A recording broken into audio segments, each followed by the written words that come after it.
Bonjour à toutes et à Bonjour à tous. tous. Bonjour. Bonjour à tous. Nous sommes très heureux de vous accueillir cet après-midi et aussi nombreux, parce que je vois que vous êtes déjà 216 à vous être connectés à cette deuxième rencontre extra qui est consacrée donc à la déclaration sociale nominative. Alors l'objectif de cette deuxième rencontre, qui intervient donc après la première rencontre du mois de mars qui était consacrée aux fondamentaux de la DSN, est donc de parfaire vos connaissances sur la DSN ainsi que sur toutes les démarches préparatoires à la bascule du 1er janvier 2022.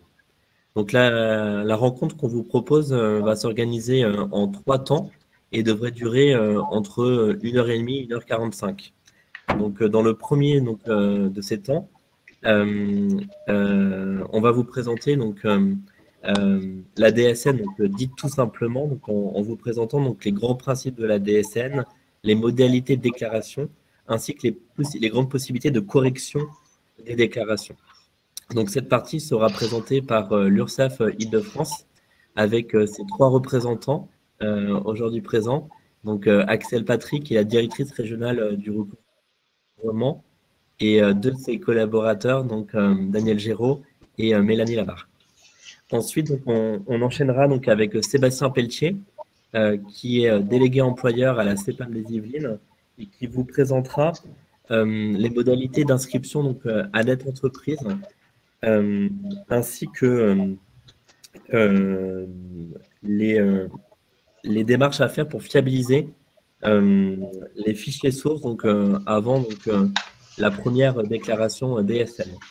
Et ensuite, donc Sébastien Pelletier, toujours, poursuivra sur le 3e temps de la présentation, donc, qui s'intitulera donc la DSN en particulier et qui s'intéressera donc à toutes les particularités donc, de la fonction publique territoriale.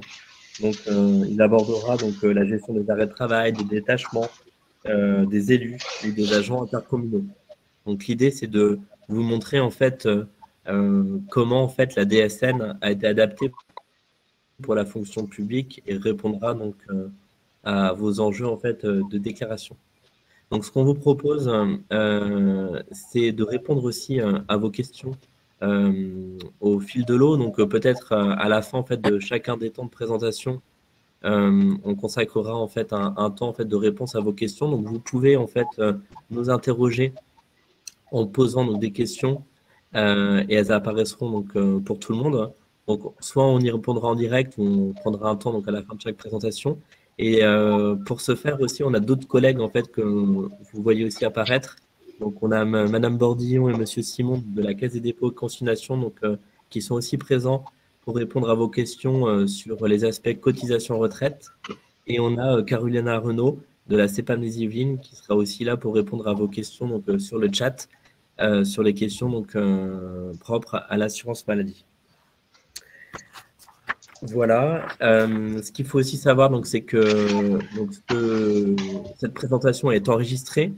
Vous pourrez retrouver en fait l'enregistrement ainsi en fait que le support de présentation donc sur le site Net Entreprise. Et au niveau national, donc il y aura une concaténation des questions et réponses les plus fréquemment posées, qui sera mis donc à l'issue de ce cycle de rencontres régionales aussi donc sur le site Net Entreprise. Et enfin donc s'il y a des questions auxquelles on n'aurait pas pu répondre pendant la présentation, on aura en fait au niveau des organismes de sécurité sociale de la région donc une extraction de ces questions et on prendra en fait attache en fait avec vous après cette réunion de manière voilà, à pouvoir vous accompagner au mieux donc, dans ce passage à la DSN. Donc voilà, moi j'en ai terminé pour ces premiers mots d'introduction. Peut-être Didier, on pourra enchaîner sur les questions pratiques au cas où. Oui. Donc là voilà. Ouais, ah oui, pardon, j'ai oublié de présenter Didier Kuhn qui était présent lors de la première réunion aussi et qui est donc animateur en fait de réseau en fait de la DSN et qui est du GIP DSN et qui nous fait plaisir de nous assister aujourd'hui et nous épauler. Alors, juste les questions pratiques, vous les avez déjà abordées, Monsieur Compin, merci. Je précise juste que ceux qui ont un petit problème de son ou de vidéo, vous avez possibilité en haut à droite, avec l'onglet des problèmes avec le son ou la vidéo, de rafraîchir la page, ce qui généralement corrige tous les problèmes. Et puis, effectivement, donc vous avez un petit nuage qui va apparaître en haut à droite, qui va vous permettre de télécharger le support. Et sinon, il sera effectivement en replay disponible à la même adresse, donc avec le même lien pour vous connecter. Et sinon, de le télécharger sur Net Entreprise dans la partie Nous contacter, les comités régionaux. Et on aura l'occasion de revenir sur ce sujet. Donc, la durée, les questions, aussi, petit point de détail, vous en avez vu apparaître, mais on a installé des petits émoticônes qui vous permettent de réagir aux interventions pour justement ne pas passer par les questions pour dire que vous voyez bien, vous recevez bien, tout va bien. Et vous inquiétez pas, donc on aura un suivi effectivement, comme vous l'avez proposé, Monsieur Compin, on fera un suivi des questions et un lien direct. Merci pour l'implication à tous mes collègues des organismes d'Île-de-France, des organismes de protection sociale d'Île-de-France pour vous accompagner dans ce moment.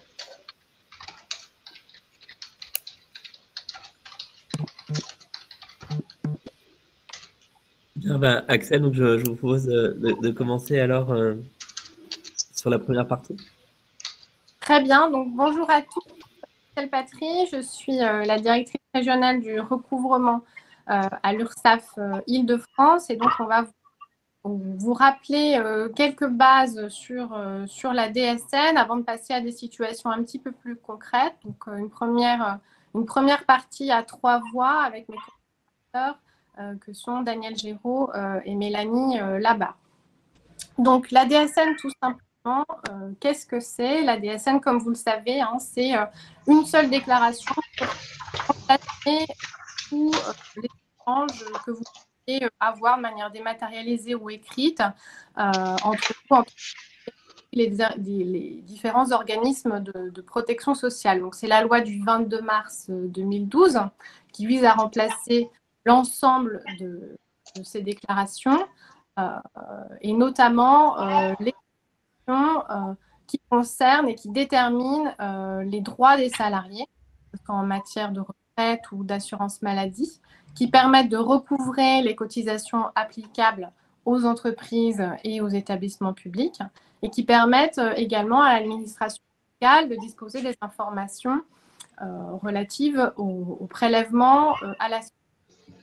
Alors pour la fonction publique, les déclarations qui sont remplacées sont les déclarations automatisées des données sociales unifiées, de DATS-U, la déclaration unifiée des cotisations sociales pour le volet URSSAF et la transmission, comme je le disais, des informations relatives au prélèvement à la source, le PAS. Donc, pour les employeurs que vous êtes, la DSN se substitue également aux formalités de recouvrement des organismes complémentaires, mutuelles, sociétés d'assurance, institutions de prévoyance, etc. Et dans ce contexte, on conseille en fait de vous rapprocher d'un interlocuteur de référence pour vérifier s'ils sont bien destinataires des DSN. Alors, la DSN, ce n'est pas quelque chose de nouveau, hein, le cadre réglementaire, il est défini depuis quelque temps, puisque c'est en plusieurs étapes. La DSN a été fait en plusieurs étapes, avec une première étape en janvier 2013, ouverture au volontariat des entreprises. Une nouvelle étape en janvier 2017, avec une entrée à la DSN obligatoire pour toutes les entreprises de la sphère privée. Et puis, par un amendement du 14 janvier 2018, on a défini le cadre réglementaire de l'entrée de la fonction publique en DSN. Et donc, depuis 2020, comme vous le savez, la fonction publique entre progressivement en DSN. Pour la fonction publique, la généralisation de la DSN, elle va s'achever en janvier 2022 et c'est une échéance législative qui est fixée par la loi ESSOC, État au service d'une société de confiance, et qui du coup ne pourra pas faire l'objet de dérogation. Alors, la DSN, qu'est-ce que c'est? La DSN, c'est le reflet de la paix. Hein, elle est basée sur l'acte de paix. C'est, pour simplifier, c'est une photo en fin de mois de la paix. Et donc, elle contient des informations sur la vie d'un agent, d'un individu dans son établissement. Donc, les informations qui sont liées à l'activité de l'agent au travers les différentes rémunérations perçues et les différentes natures de rémunération perçues, les primes reçues également, les cotisations et les informations qui peuvent être liées à l'assignalement d'un événement, que ce soit un arrêt de travail, une fin de contrat, etc. etc. Et les informations qui sont contenues dans le DSN permettent également de procéder donc aux opérations liées au prélèvement à la source, puisque ça permet la communication des taux à appliquer aux individus, à chaque individu, et de transmettre les données calculées et les paiements afférents à la DGFiP pour permettre le prélèvement à la source.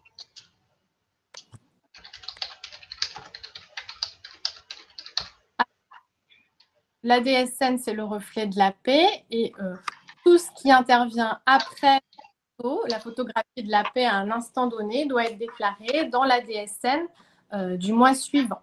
Donc, la DSN, c'est vraiment une rupture par rapport aux pratiques antérieures dans la mesure où on est vraiment sur une déclaration mensuelle avec désormais 2 échéances par mois au 5 15. Alors, comme vous le savez, on avait en fonction des situations de nombreuses échéances. Et c'est là que la DSN représente une rupture par rapport aux pratiques antérieures, c'est la déclaration à échéance, et ça permet donc d'installer un contrôle continu par rapport à la qualité des données qui sont remontées par les entreprises ou par les administrations et de corriger éventuellement au mois le mois les situations qui sont remontées aux différents organismes. Et donc, comme je l'expliquais, donc ce schéma, en fait, montre en quoi la DSN est le reflet de la paix au mois le mois, puisqu'elle emporte en fait tous les événements survenus depuis la paix précédente. Donc, dans l'exemple sur ce schéma, on voit qu'au mois de janvier, il y a eu 2 arrêts de travail, et bien, ces 2 arrêts de travail qui sont du coup intégrés dans l'émission de la paix du mois de janvier seront déclarés dans la DSN du mois de février, porte sur janvier. Comme vous pouvez le voir aussi sur le schéma, on voit qu'après l'émission de la paix, on a un changement de contrat à février, puis un autre changement de contrat au cours du mois de février. Et bien, ces événements seront remontés en fait après l'émission de la paix de février et donc seront déclarés dans la DSN du mois de mars qui porte sur la période de février. Donc voilà le principe de la DSN, une photographie au mois le mois de la paie. Donc je vais désormais laisser la parole à Daniel Géraud qui va vous présenter comment est structurée la DSN, puisque la DSN sont un petit peu des tiroirs, on ouvre les uns après les autres, et c'est la notion de bloc thématique. Donc, bonjour à tous. Alors, cette diapositive vous présente les principaux blocs de la DSN qui vont être explicités sur les diapositives suivantes. Donc, je ne vais pas m'y attarder beaucoup plus longtemps puisqu'on sera beaucoup plus précis sur les diapositives suivantes. Ce qui est important à savoir simplement en termes de terminologie, c'est que pour la fonction publique, la notion de contrat en DSN est à entendre comme la relation qui lie l'établissement qui gère directement sa paye. Mais donc on emploiera tout au long du support le terme de contrat. Il faut entendre cette définition-là qui est un petit peu particulière pour la fonction publique. Donc, l'ADSN nécessite l'application d'une norme, c'est-à-dire un langage commun qui soit compréhensible par l'ensemble des partenaires, donc à la fois par les employeurs, les administrations et évidemment par les destinataires, donc au niveau de la sphère sociale. Cette règle à appliquer, ça s'appelle la norme NeoDS, que vous devez sans doute déjà connaître puisque c'est la même qui est utilisée au moment de l'envoi des messages passereaux. Donc la norme NeoDS est une simplification des formalités sociales, hein, puisque grâce à un message unique, l'ensemble des déclarations que vous pouviez connaître jusqu'à présent sont centralisées, ce qui entraîne une simplification des procédures, hein, et puis surtout une limitation du nombre de données et d'échanges qui sont nécessaires. On estime par exemple que près des 3/4 des données sont ainsi simplifiées. Alors, notamment parce que vous aviez plusieurs déclarations qui pouvaient être déclarées à plusieurs partenaires différents, qui pouvaient être parfois redondantes, et puis en plus qui étaient transmises à des dates d'échéance distinctes. Donc là, cette fois-ci, vous avez, comme l'a dit Axel tout à l'heure, une seule formalité qui est à remplir tous les mois, à l'échéance du 5 ou du 15, et qui est à destination de l'ensemble des partenaires. La norme NeoDS, évidemment, elle vit, c'est-à-dire que chaque année, il y a des actualisations qui sont faites. Donc, vous avez à votre disposition un cahier technique qui est actualisé tous les ans, qui est disponible sur le site Net Entreprise. Vous avez d'ailleurs les liens en bas de la diapositive. Et puis, chaque année, du coup, vous avez une maintenance qui est faite avec un JMM, qu'on appelle le journal de maintenance de la norme, qui enrichit, modifie le cahier technique, mais qui lui reste toujours le même depuis son origine, qui est simplement enrichi au fur et à mesure de la publication des normes. Et enfin, pour vous aider dans l'appropriation des évolutions chaque année, vous avez une note différentielle qui est mise à disposition sur le site Net Entreprise, que vous avez également en lien sur le fin de la diapositive et qui chaque année, du coup, évoluera. Donc ici, vous avez le rappel de la structure de l'ADSN qui est définie en blocs thématiques, eux-mêmes divisés en rubriques, portant chacune une information. Donc là, on vous a présenté simplement une petite partie finalement des principaux blocs qui sont véhiculés par l'ADSN. C'est ceux qu'on va détailler un peu plus loin, avec notamment l'entête qui permet d'identifier effectivement l'émetteur de l'ADSN.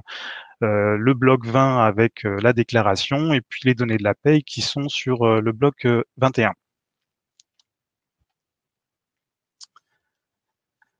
Donc, si on va un petit peu plus dans le détail, vous avez au niveau du bloc 21 et la rubrique 06 les données qui permettent d'identifier l'entreprise ou l'administration, à savoir tout simplement par son SIRAN, que vous connaissez bien. Ensuite, dans la rubrique 11, vous avez la définition de l'établissement concerné, qui porte les éléments de la paye. Là, évidemment, c'est une donnée très importante à renseigner, puisque c'est celle-ci qui permettra à l'ensemble des destinataires de la formalité de savoir de quel établissement on parle et à quel établissement sont rattachés les différents salariés. Et ensuite, on va un petit peu plus dans le détail au niveau de l'individu. Donc, c'est la rubrique 30 du bloc 21. Qui permet d'identifier tous les noms tous les salariés grâce à leur numéro NIR. Et là, évidemment, il y a également une importante fiabilisation à opérer de votre côté pour que le NIR soit bien identifié, que chacun sache de qui on parle, et pour pouvoir du coup avoir ensuite un historique de tous les éléments de la paye pour le salarié, et puis qu'il puisse effectivement faire valoir ses droits, notamment quand il partira à la retraite.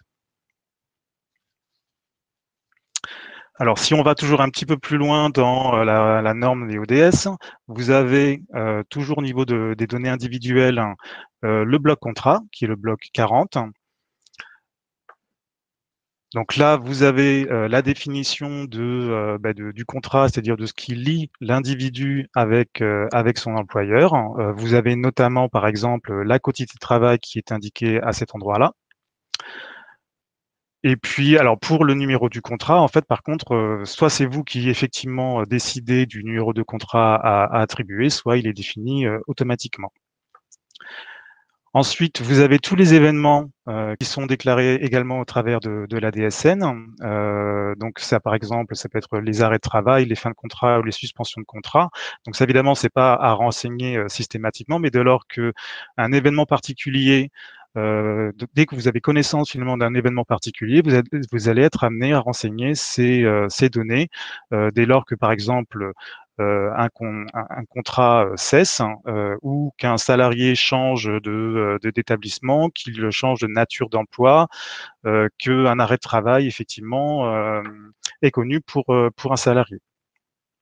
Et enfin, vous avez la rubrique 71 pour la retraite complémentaire, qui contient les informations liées au régime de retraite complémentaire, qui évidemment peut être différent d'un individu à un autre.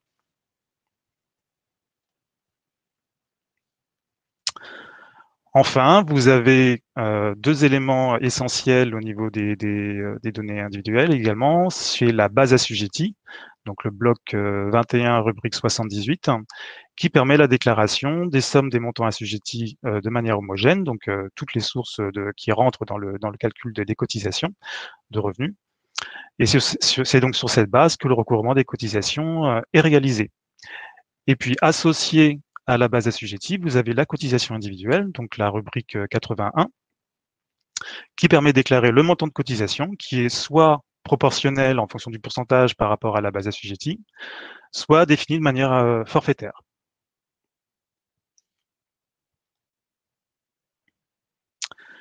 Alors, j'ai déjà évoqué un tout petit peu précédemment les cas de bloc changement, et Axel en a également parlé un petit peu sur les événements qui peuvent arriver à propos d'un individu.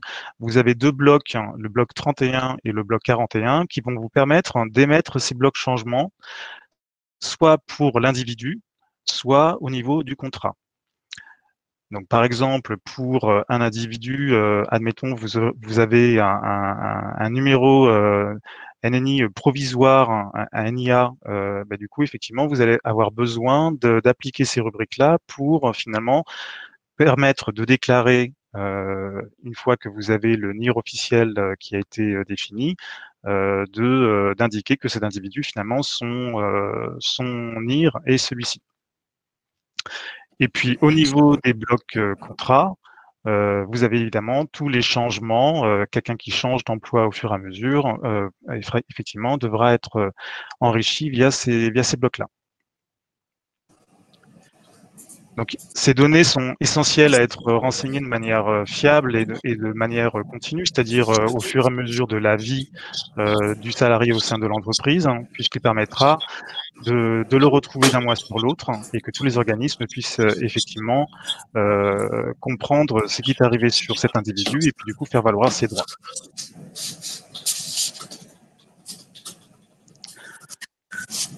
Alors, concernant l'identification de vos salariés et de vos agents, donc la réussite de la DSN passe par la qualité de l'identification des salariés pour garantir le rapprochement DSN mensuel et signalement d'événements.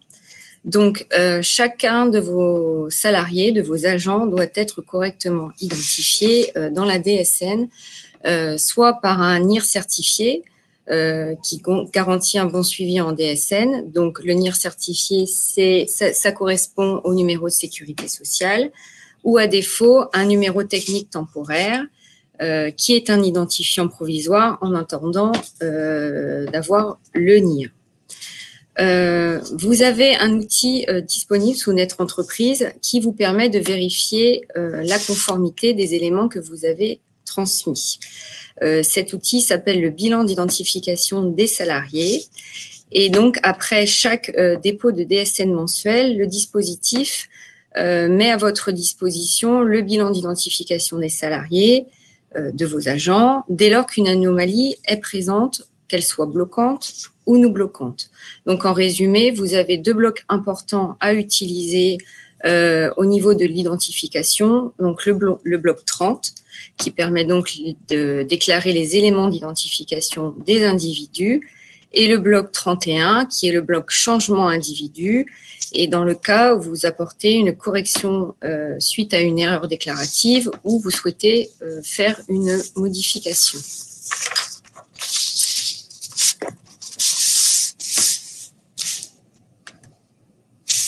Alors, pour ce qui est des cotisations, donc la déclaration des cotisations, elle comprend une partie agrégée et une partie nominative.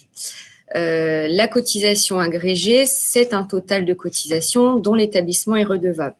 Donc, soit pour ses propres salariés, ses agents, soit par type de cotisation. Donc, la somme des cotisations agrégées est égale à la somme des cotisations individuelles. Alors, comment les déclarer? Donc, pour déclarer les cotisations agrégées, vous allez utiliser d'une manière générale plusieurs blocs. Alors, je dis d'une manière générale, puisque le premier bloc, le bloc 20, ce bloc est présent dans la norme, mais vous n'aurez pas à l'utiliser puisque les employeurs de la fonction publique sont tenus de payer leurs cotisations par virement, comme vous le faites déjà d'ailleurs aujourd'hui. Le second bloc, le bloc bordereau de cotisation due, donc c'est un bloc qui regroupe toutes les cotisations agrégées matérialisées par des données donc, du bloc bordereau de cotisation due.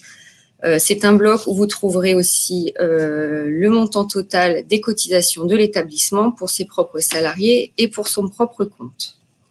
Donc, le bordereau définit auprès de quel organisme l'établissement est redevable ses cotisations, la période de rattachement des cotisations déclarées et le montant de cotisation agrégée dû par type de cotisation.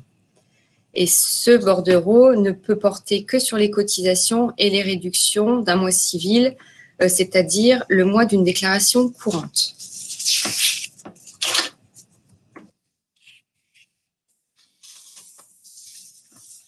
Alors, comment déclarer les cotisations agrégées? Donc, pour les déclarer, vous allez utiliser le bloc 23. Donc, ce bloc, en fait, 23 est le bloc de référence pour déclarer chaque code type personnel à destination de l'URSSAF. Donc, dans ce bloc, vous allez retrouver plusieurs rubriques. Les codes de cotisation, c'est-à-dire qui correspondent au code type de personnel, qui permettent d'identifier la cotisation ou la réduction. Vous allez trouver aussi une rubrique concernant le taux de cotisation, le montant d'assiette et le montant de cotisation. Vous pouvez aussi également rentrer vos codes communes si vous êtes assujetti au versement transport.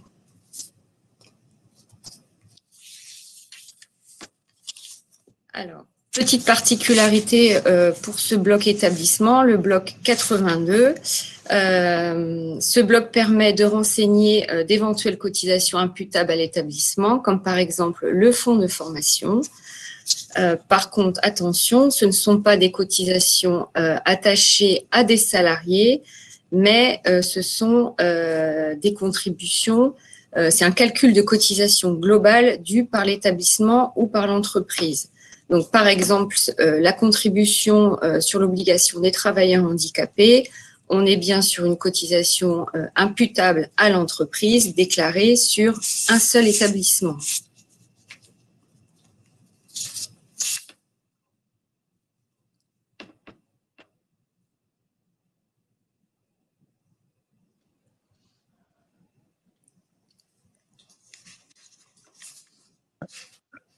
Alors, Didier, je vous laisse peut-être prendre la suite sur cette partie-là. Pardon, avec plaisir. J'avais coupé le micro et je buvais vos paroles, chers collègues de l'URSSAF. Je vous remercie, c'était déjà intéressant. Donc la cotisation nominative, la première version, c'est de dire effectivement c'est ce qui est dû au titre d'un individu au titre de son activité. On a un exemple, par exemple, le code 074, qui est la cotisation allocation familiale qui est au taux normal, la 075 pour la cotisation assurance maladie, 076 pour la cotisation assurance vieillesse. Comment on les déclare? Pour déclarer une cotisation individuelle et le versement associé, bien sûr, les blocs suivants sont à renseigner. Alors, le premier, c'est le bloc versement organisme de protection sociale, la somme de l'ensemble des cotisations nominatives de tous les individus qui doit être intégré dans le montant de cotisation agrégée si besoin. En même temps, on l'accompagne d'un composant de base assujettie qui précise effectivement des éléments supplémentaires de calcul avec de calcul et cotisation, avec effectivement les réductions, les exonérations pour les organismes. Et puis, dernier élément, le bloc cotisation individuelle, qui lui permet de renseigner les éléments qui sont spécifiques à un individu pour des cas particuliers ou des contrats particuliers, donc en fonction de ses besoins. Donc on y met par exemple le montant des cotisations de réduction, le taux de cotisation ou le montant de l'assiette de cotisation. Madame Bassou, j'ai une excellente nouvelle pour vous. Oui, les blocs sont renseignés par le biais de votre logiciel de paye. On aurait peut-être dû effectivement préciser en début de déclaration, de présentation, qu'on ne se mettait pas à parler en code. On n'allait pas vous dire, tiens, est-ce que tu as entendu parler du S21 G0079? Mais plutôt, est-ce que vous n'avez pas oublié de mettre un composant de base assujettie? Et bien évidemment, dans votre mode de fonctionnement avec le logiciel, vous fonctionnez comme aujourd'hui, vous avez des notions qui sont à préciser, des données qui sont à écrire. On vous donne simplement ces codes parce que dans les comptes rendus métiers dont on va parler tout à l'heure et dans le lien qu'on peut avoir autour du logiciel ou du tableau de bord, pour être très précis, on a effectivement codifié, on a mis des adresses informatiques pour chacune des données de façon à ce qu'on puisse les retrouver facilement. Vous avez vu qu'il y a eu quelques questions au début où des personnes disaient « Ah, je reçois une erreur avec tel code, comment est-ce que je dois faire ?» Donc effectivement, ça nous permet de donner les adressages. Hein. C'est pas utile d'avoir ce lien. Ensuite, on a des règles de rattachement d'un bloc composant de cette fameuse base assujettie ou de cotisation individuelle sous un bloc à base assujettie qui ont tous une justification métier. Par justification métier, on entend effectivement ce que l'on en attend et ce que ça ouvre comme droit et ce que ça nécessite effectivement comme cotisation. Donc le calcul de chaque cotisation individuelle repose sur une base assujettie spécifique, c'est effectivement sur lesquelles on doit baser cette déclaration, et les déclarations d'un composant de base assujettie, lui, il est lié à la présence d'une base assujettie et ou d'une cotisation individuelle. On a effectivement les deux options. Et quand on dit « et où », c'est parce qu'on a effectivement une cotisation individuelle qui est déterminée par une base assujettie spécifique. Alors, je reprends. Alors, si vous constatez, sur le droit à l'erreur, si vous constatez des erreurs, la DSN vous permet de les corriger, que vous ayez transmis votre DSN ou non. Donc, dans le cadre du droit à l'erreur, donc institué par la loi ESSOC en 2018, un décret est venu préciser les modalités d'application de ce droit à l'erreur. Donc, la DSN admet que les régularisations de ces erreurs constatées ou signalées soient corrigées d'une période déclarative à une autre sans pénalité. Selon le moment de la correction, vous allez devoir corriger vos erreurs différemment. Donc, par une méthode annulaire en place jusqu'à la veille de l'échéance à minuit. C'est-à-dire que si vous êtes mensuel au 5, vous pourrez déposer une annulaire en place jusqu'au 4 minuit. Et si vous êtes mensuel au 15, vous pourrez déposer une DSN annulaire en place jusqu'au 14 minuit. L'autre possibilité, après échéance, ce sera par méthode de correction dans la DSN suivante. Alors, on vous présente ici un schéma avec 3 situations. Donc, la première situation, vous êtes déclarant et vous constatez une erreur dans la DSN que vous avez envoyée. Vous pouvez donc faire une DSN annulaire en place, donc jusqu'au 4 minuit ou jusqu'au 15 minuit, selon votre date d'exigibilité. La deuxième situation, vous faites votre DSN est soumise à un premier contrôle, un contrôle de premier niveau. Vous recevez un AR technique qui vous dit que le dépôt n'est pas valide et que la DSN ne remplit pas les conditions techniques d'acceptation. Votre DSN sera rejeté. Donc, il y a plusieurs possibilités, motifs de rejet. La liste de ces rejets, donc vous pouvez la trouver sous Net Entreprise. Donc, vous pouvez avoir un SIRET inconnu ou un format de fichier qui est incorrect. Donc, vous devez absolument redéposer votre DSN avant l'échéance, sous peine d'être pénalisé. On doit absolument avoir une DSN le 5 ou le 15. La troisième situation, donc vous êtes le déclarant, vous émettez, vous faites votre DSN mensuel. Votre dépôt est valide et enregistré, mais votre compte-rendu métier vous indique que votre DSN n'est pas conforme, mais qu'elle est acceptée. Vous devez donc corriger vos erreurs et, si possible, effectuer une DSN annulaire en place. Donc, si vous êtes mensuel au 5 jusqu'au 4 minuit, si vous êtes mensuel au 15 jusqu'au 14 minuit. Si vous n'effectuez pas votre annulaire en place avant ces dates, vous devrez donc déclarer vos rectifications dans la DSN suivante.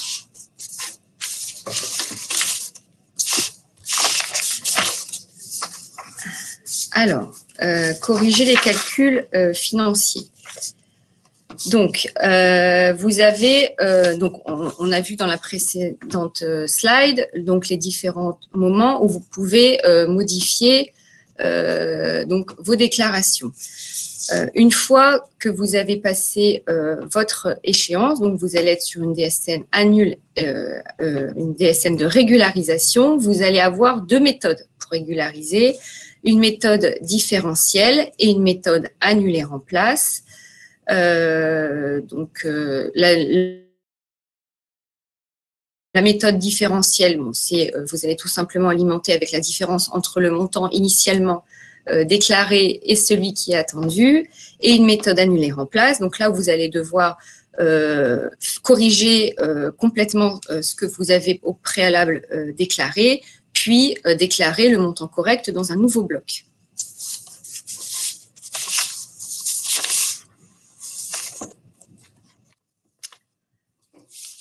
Alors, ici, on vous met des exemples. Ici, on vous met des exemples pour régulariser votre situation, donc par un bloc de régularisation. Donc, vous êtes dans la DSN du mois de janvier 2021. L'établissement déclare pour un individu une base assujettie de 2 000 € alors qu'il souhaitait effectuer déclarer une base assujettie de 3 000 €. Toujours dans la DSN de janvier, donc l'établissement calcule pour cet individu un montant de cotisation individuelle de 222 €. Donc, vous, dans la DSN de février 2021, l'établissement va corriger son erreur et va déclarer pour cet individu par mode différentiel. Donc, une base assujettie de 1 000 €. Donc, on reprend bien les rubriques sur lesquelles on avait déclaré auparavant, puisqu'on fait une mode différentielle sur les mêmes rubriques.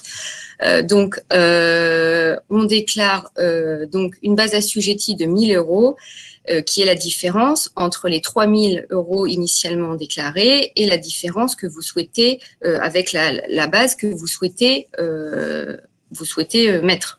En fait, donc, vous avez un montant de 1 000 €. Vous devez également corriger par mode différentiel la cotisation individuelle, donc, qui est auparavant de 333 €. Vous trouvez aujourd'hui 222 €. Donc, ça vous fait une différence de 111 €. Donc, vous apportez donc cette correction dans un bloc de régularisation qui s'appellera janvier. Vous devez, avec ce bloc de régularisation, bien entendu, déclarer pour votre individu la base assujettie et la cotisation individuelle pour le mois de février, donc dans la DSN courante qui s'appellera février. Donc, on est bien sur un bloc de régularisation sur janvier et une DSN courante de février.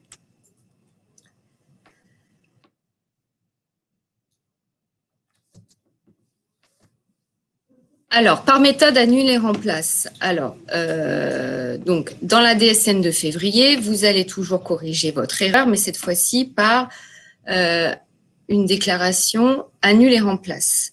Donc là, vous allez, au lieu d'avoir, comme dans la méthode différentielle, 2 blocs, vous allez en avoir 4, parce que vous allez venir, en fait, annuler tout ce que vous aviez, toute la base assujettie, donc les 4 rubriques de la base assujettie, vous allez venir annuler les 3 rubriques de la cotisation individuelle, et puis vous allez revenir remettre en fait en positif les 4 rubriques avec le bon montant, et la cotisation individuelle avec le bon montant. Donc là, vous allez bien avoir 4 blocs. Donc, ce sera ces 4 blocs seront bien dans le bloc de régularisation de janvier. Et la base toujours comme dans la méthode annuler-remplace, la base assujettie et la cotisation devront également être renseignés pour la période de février. Alors, là, on est sur un autre exemple. Là, vous allez avoir en fait votre base assujettie qui est correcte, mais votre cotisation individuelle qui ne l'est pas. Donc, vous allez donc déclarer sur janvier une base assujettie de 3 000 €, une cotisation individuelle de 154,50 €. Dans la DSN de février, toujours, l'établissement corrige son erreur et déclare pour cet individu une base assujettie à 0. Il est indispensable que vous remettiez les 4 rubriques qui sont correctes.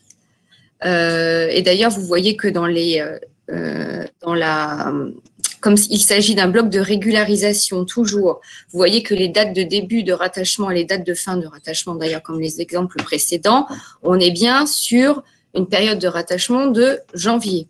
Donc là, vous venez remettre en fait ce que vous aviez déclaré qui était correct, mais par contre, dans la cotisation individuelle, vous allez faire juste un différentiel des 333 € que vous avez déclarés à tort. Vous vouliez déclarer 178,50 €. Vous mettez donc le bon montant dans la cotisation individuelle. Vous allez en plus de votre bloc de régularisation de janvier, toujours faire votre déclaration courante de février avec toujours les informations que vous voulez déclarer pour cet individu. Donc, c'est pour cet exemple, en fait, comme vous avez la base assujettie qui est correcte et la cotisation individuelle qui est incorrecte, là, on vous préconise effectivement de faire par mode différentiel et pas par un mode annule et remplace. Alors, pour terminer avec la correction des montants financiers, un petit rappel complémentaire, c'est que la totalité des données qui étaient erronées doivent être corrigées. Donc, si par exemple en février, vous vous êtes rendu compte qu'il y avait une erreur sur janvier et finalement une erreur équivalente sur la période de décembre de l'année N-1, vous allez émettre autant de blocs de régularisation rattachés à chacune des périodes erronées pour corriger effectivement la situation. Alors selon le mode différentiel ou annulaire remplace, peu importe, mais pour chacune des périodes qui étaient effectivement erronées. Alors ensuite, deuxième type de correction, on va parler des éléments concernant directement les individus ou le contrat, et on va voir comment cela se régularise. Donc, un petit peu comme sur les montants financiers, vous avez deux méthodes, deux manières de corriger finalement la situation associée à un individu en particulier ou à son contrat. Donc, soit un changement. Donc là, on est vraiment face à une modification au cours du mois principal déclaré. Soit une correction, mais qui, elle, un petit peu comme les exemples qu'on a vus précédemment au moment des corrections sur les montants financiers, est émise a posteriori. Et donc, on doit effectivement corriger sur éventuellement les périodes précédentes. Donc là, on se rend compte un petit peu tardivement, on va dire, d'une erreur. Du coup, on va déclarer le changement, la correction dans la DSN du mois principal suivant. En fonction du type d'erreur à corriger, par contre, les modalités de correction vont être différentes. Alors, avant de commencer à corriger effectivement des éléments au niveau des individus ou au niveau des contrats, on se pose plusieurs questions, et notamment la nature des données. Donc, soit la donnée à corriger, finalement, seule la dernière valeur nous intéresse, et dans ces cas-là, finalement, on n'a pas besoin de le rattacher à une période concernée.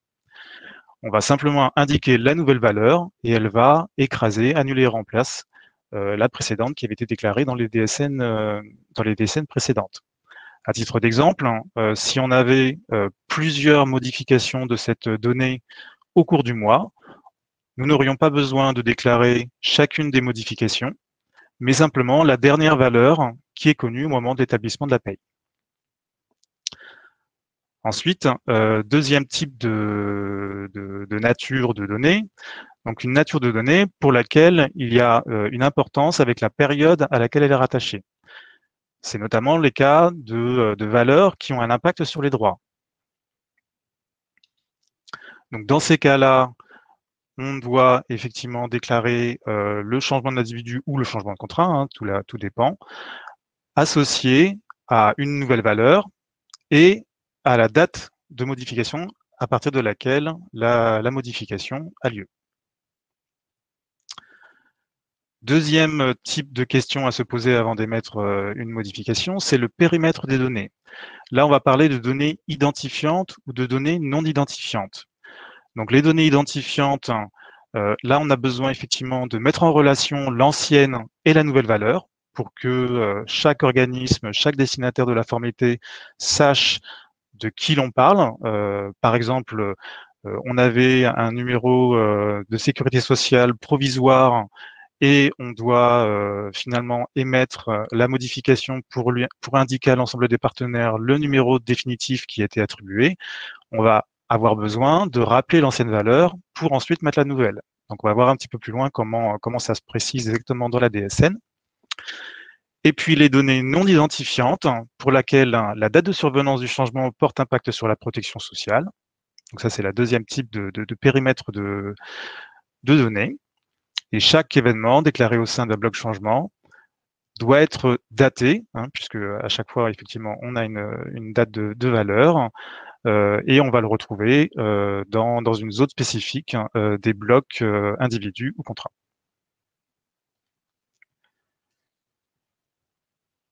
Donc, quand on parle de données identifiantes, on sait que sur le bloc changement d'individu, ce bloc, le numéro 31, ne contient que des données identifiantes. Par contre, sur le bloc changement de contrat, le bloc 41, la rubrique 41, elle peut contenir à la fois des données identifiantes et des données non identifiantes, qui sont dites des modalités de contrat. Alors, à titre d'exemple, sur les données identifiantes qui sont connues dans le bloc 41 de changement de contrat, on a le SIRET de l'ancien établissement d'affectation, donc la rubrique 012, l'ancien numéro de contrat, la rubrique 014, l'ancienne date de début de contrat, qui est la rubrique 021, et puis enfin, par exemple, l'ancien identifiant du contrat d'engagement maritime, la rubrique 054. Voilà. Mais qui ne concerne pas tout l'ensemble des partenaires, enfin de l'ensemble des administrations, par contre, hein, puisque c'est seulement pour les gens de la mer affiliés à l'ENIM.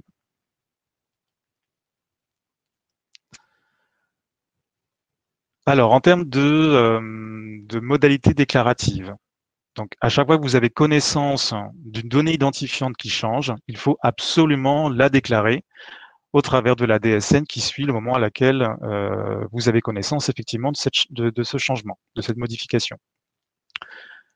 L'absence de déclaration, c'est un rappel finalement de respect de bonne pratique, hein, ne permet pas de chaînage des données de l'individu et du coup, il peut avoir un impact sur les droits des salariés concernés. Et évidemment, seules les données faisant l'objet d'un changement font ainsi l'objet d'une déclaration de changement. On l'avait vu tout au début de la présentation. Ces blocs ne sont pas nécessaires à chaque transmission de DSN, mais seulement quand un événement survient. Donc, pour avoir un peu plus d'informations sur ces modalités pratiques, vous pouvez vous référer en cliquant sur le lien sur la présentation qui vous sera transmise, qu'on voit en bas de page ici, hein, sur le site Net Entreprise.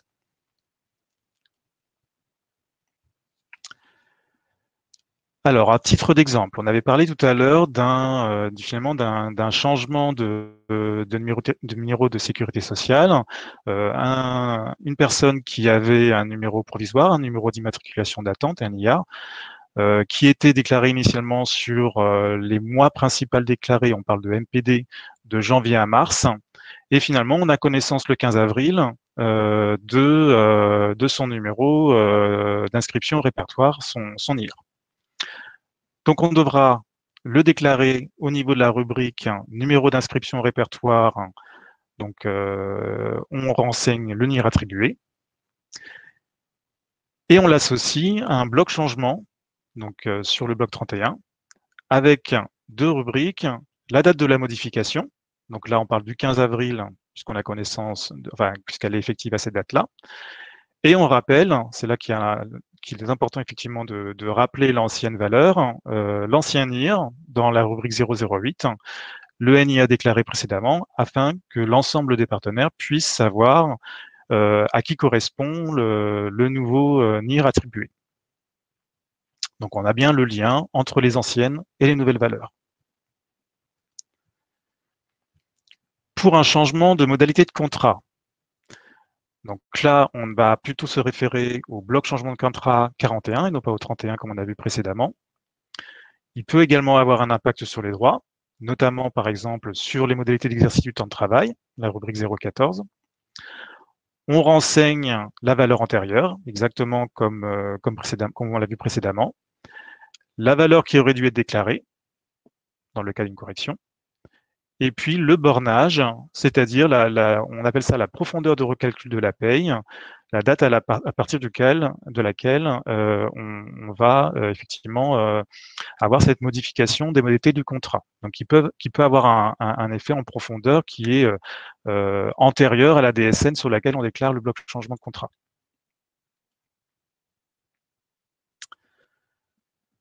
Toujours sur les changements de modalité de contrat, vous avez un second cas qui est le cas de données qui ne fait pas partie de données ayant un équivalent en bloc changement de contrat. Donc, à titre d'exemple, on a donné celui du libellé de l'emploi. Là, par contre, effectivement, il n'y a pas d'incidence sur les droits. On renseigne simplement la nouvelle valeur. Donc, au niveau du bloc contrat S21G0040. Et comme on l'a dit tout à l'heure, s'il y a plusieurs changements qui interviennent sur le même mois, finalement, au moment de l'établissement de la paye, on va déclarer la dernière valeur connue, la valeur la plus récente, et qui finalement annule et remplace l'ancienne valeur précédente sans qu'on ait besoin de rappeler l'ancienne valeur.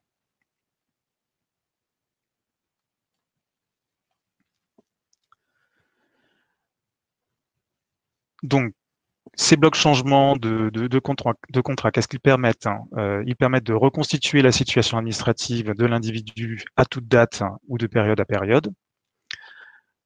Et il permet l'application des règles de protection sociale et la réalisation des actes de gestion. La profondeur de recalcul de la paye permet, elle, quant à elle, de déterminer la date à laquelle il est procédé à un réexamen de la paye. Donc, on a vu tout à l'heure, par exemple, sur les exemples sur les impacts financiers, on avait une valeur attachée à janvier. Effectivement, on pourrait le faire très bien dans un bloc changement déposé dans la DSN de février. On renseigne la valeur la plus ancienne du bloc changement de contrat dans la rubrique 041. Et en cas de chaînage, elle permet d'indiquer jusqu'à quelle date on doit considérer chaque élément qui change. Donc, également, vous avez un lien tout en bas de l'écran sur le site de Net Entreprise pour avoir un peu plus d'informations. Donc, on va passer à des exemples qui seront peut-être un peu plus significatifs pour vous. Donc là, on prend un premier exemple d'un salarié qui était déclaré comme non cadre dans la DSN de janvier. L'employeur apprend qu'il change de statut et finalement qu'il passe en extension cadre à compter du 17 février. Et donc, il va la déclarer tout de suite dans la DSN de février. Donc, dans la DSN de janvier, on aura véhiculé l'information au niveau du bloc 40,003, la valeur 04 non cadre. Dans la DSN de février, on va indiquer la nouvelle valeur toujours au niveau du bloc 40, extension cadre. Dans la rubrique 41, la date de la modification, qui est en cours du mois, c'est-à-dire au 17 février. Et on rappelle, pour le chaînage, l'ancien code statut catégoriel qui est au statut non cadre. En termes de profondeur de recalcul de la paye, on rappelle tout simplement que c'est sur la paye de février, et donc on indique 1er février dans la rubrique 028 du bloc 41. Donc, comme on interprète ensuite les données au moment de la réception de la DSN, finalement, ce salarié a bien un statut non cadre du 1er janvier jusqu'au 16 février, et à compter du 7 février, il passe au statut extension cadre. Donc, en résumé, la DSN février, elle doit véhiculer un bloc changement de contrat, rubrique 41, qui indique que le salarié est passé de non cadre à extension cadre à effet du 17 février, et également un bloc contrat, donc 40, qui indique que le salarié est extension cadre au dernier jour du mois de février. Deuxième exemple, qui est un tout petit peu plus complexe, on a deux valeurs à modifier. Donc on avait un salarié qui était non cadre avec une quantité de travail de 100 heures en janvier, mais qui passe à compter du 17 février cadre avec une quantité de travail de 120 heures. Donc dans la DSN de janvier, on a bien déclaré un code catégoriel à 04 non cadre associé à une quantité de travail de 100. Sur la DSN de février, on devra indiquer les deux nouvelles valeurs, donc extension cadre et quantité de travail à 120 dans le bloc 40, avec une date de modification dans le bloc 41 à effet du 17 février. Et on rappelle les anciennes valeurs, donc les deux anciennes valeurs de l'ancien code statut catégoriel 04 non cadre et de quantité de travail de 100. Enfin, on rappelle systématiquement la date de modification, donc 17 février, et la profondeur du recalcul de la paye qui est la même sur la DSN de février, donc au 1er février du mois. Donc en interprétation des données, on est un petit peu sur le même schéma que tout à l'heure, à savoir un ancien statut du 1er au 17 février, puis un nouveau statut du 17 février jusqu'au 1er mars, avec des anciennes valeurs non cadres et quantité de travail à 100, et des nouvelles valeurs extension cadre et quantité de travail à 120. Donc en résumé, la DSN de février doit donc véhiculer deux blocs changement de contrat pour chacune des valeurs modifiées.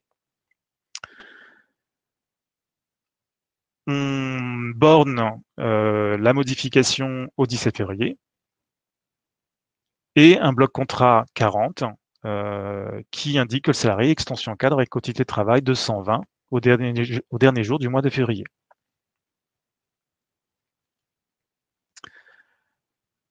Donc, troisième exemple, mais cette fois-ci avec un retour sur la DSN de janvier. C'est-à-dire qu'initialement, le salarié avait été déclaré comme étant non cadre sur la DSN de janvier, dans le bloc 40. Finalement, on se rend compte d'une erreur au cours du mois de février, et ce salarié aurait dû être déclaré en extension cadre. Donc, on va, sur la DSN de février, émettre un bloc changement du code statut catégoriel. Donc, on rappelle la nouvelle valeur dans la rubrique 40, extension cadre. Et cette fois-ci, au niveau de la date de modification, on va indiquer la date du 1er janvier 2020 pour qu'elle ait bien un effet sur la période de janvier. On rappelle à nouveau l'ancien code statut catégoriel, donc 04 non cadre, et la profondeur de recalcul de la paie, qui cette fois-ci n'est pas à février comme tout à l'heure, mais 1er janvier 2020, puisqu'on doit avoir un impact sur toute la période de janvier. En interprétation des données déclarées, on est sur toute la période au statut extension cadre, une fois qu'on a émis la correction sur la DSN de février.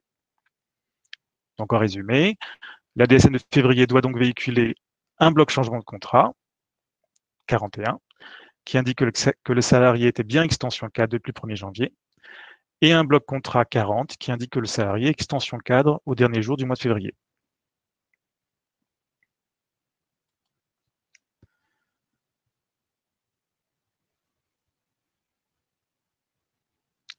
Alors, j'ai pas du tout regardé l'action qui était posée, à vrai dire, sur le fil de discussion en attendant.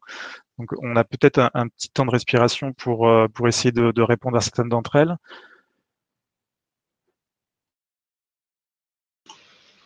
Oui, il y a toujours un grand moment de solitude quand personne ne te rejoint sur scène pour répondre. Mais c'est juste parce qu'on n'a pas le réflexe de réouvrir le micro tout de suite, effectivement, pour faire le tour. Mais on est relativement nombreux dans le back-office à répondre aux questions qui sont données, qui sont posées. Mais il y en a quelques-unes, bien évidemment, pour lesquelles on a des réponses qui vont être privilégiées, qu'on va faire en direct. Il y en a d'autres qui demandent des corrections ou des précisions. Par exemple, on a la question de Mme Lydia Bunyenek qui nous dit si on modifie un contrat et une date de début de contrat, exemple, le contrat 2 redevient le contrat 1 au 1er mars alors que nous sommes le 2 mai, je déclare, et là s'ensuit une série de chiffres. Est-ce correct? C'est bien impossible de vous répondre, madame. Et d'une, parce qu'on ne sait pas sur quel logiciel vous êtes. Et de deux, parce que du coup, c'est un peu compliqué de savoir si ce sont deux contrats qui se succèdent ou si c'est un même contrat qui change. Donc, effectivement, là, ça mérite d'avoir des éléments de précision sur votre question. Maintenant, peut-être que M. Compin ou Sébastien, vous avez vu des questions qui demandaient une réponse. Ah, si, il y en a une que j'aime bien, Madame Palombo, et je vous remercie de l'avoir posée. Vous dites, j'effectue mes paies au 15 du mois en cours, je peux déposer ma DSN à partir de quelle date? Donc, Monsieur Simon vous a répondu au plus tard le 5 du mois suivant. Oui, les deux échéances, soit du 5, soit du 15, sont des échéances butoirs ultimes. C'est-à-dire que la paye d'avril, vous devez l'avoir déposée soit le 5, soit le 15 mai, pas le 6. Par contre, la paye d'avril, vous pouvez effectivement la déposer à partir du 6 avril, entre le 6 avril et le 5 mai. Puisqu'on peut commencer à déposer une DSN le premier jour qui suit l'échéance précédente. Donc, ce qui fait que, par exemple, quand vous partirez en congé, et je sais qu'on attend tous avec impatience de pouvoir partir cet été, vous pouvez parfaitement déposer, que ce soit la DSN de juillet en août ou que ce soit celle de juin en juillet, vous pouvez la déposer à partir du lendemain de l'échéance précédente, puisque de toute façon, ça sera l'image de la paye que vous allez faire. Vous n'allez pas revenir de congé pour faire une paye particulière, donc vous allez la pré-traiter et vous allez effectivement l'adresser. Et s'il y a des changements, vous aurez des changements ou des correctifs dans la DSN suivante. Donc, la date de transmission de la paye auprès de la trésorerie quand vous avez mandatement, c'est effectivement la date à partir de laquelle vous pouvez transmettre la DSN de la période concernée, puisqu'on considère que la paye a été arrêtée et qu'elle est mandatée à partir du moment où vous la transmettez. Vous avez peut-être vu d'autres questions, mesdames, messieurs.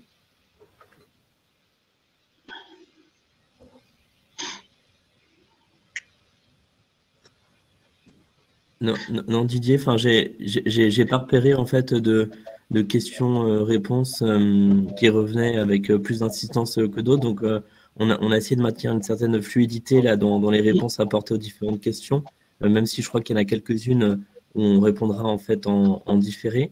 Donc, ce que je propose, c'est qu'on enchaîne en fait sur la deuxième partie, donc la DSN Je m'y mets, qui va être présentée donc par Sébastien Pelletier, donc délégué employeur à la CEPAM des Yvelines, et qui va notamment donc présenter les modalités donc d'inscription à notre entreprise et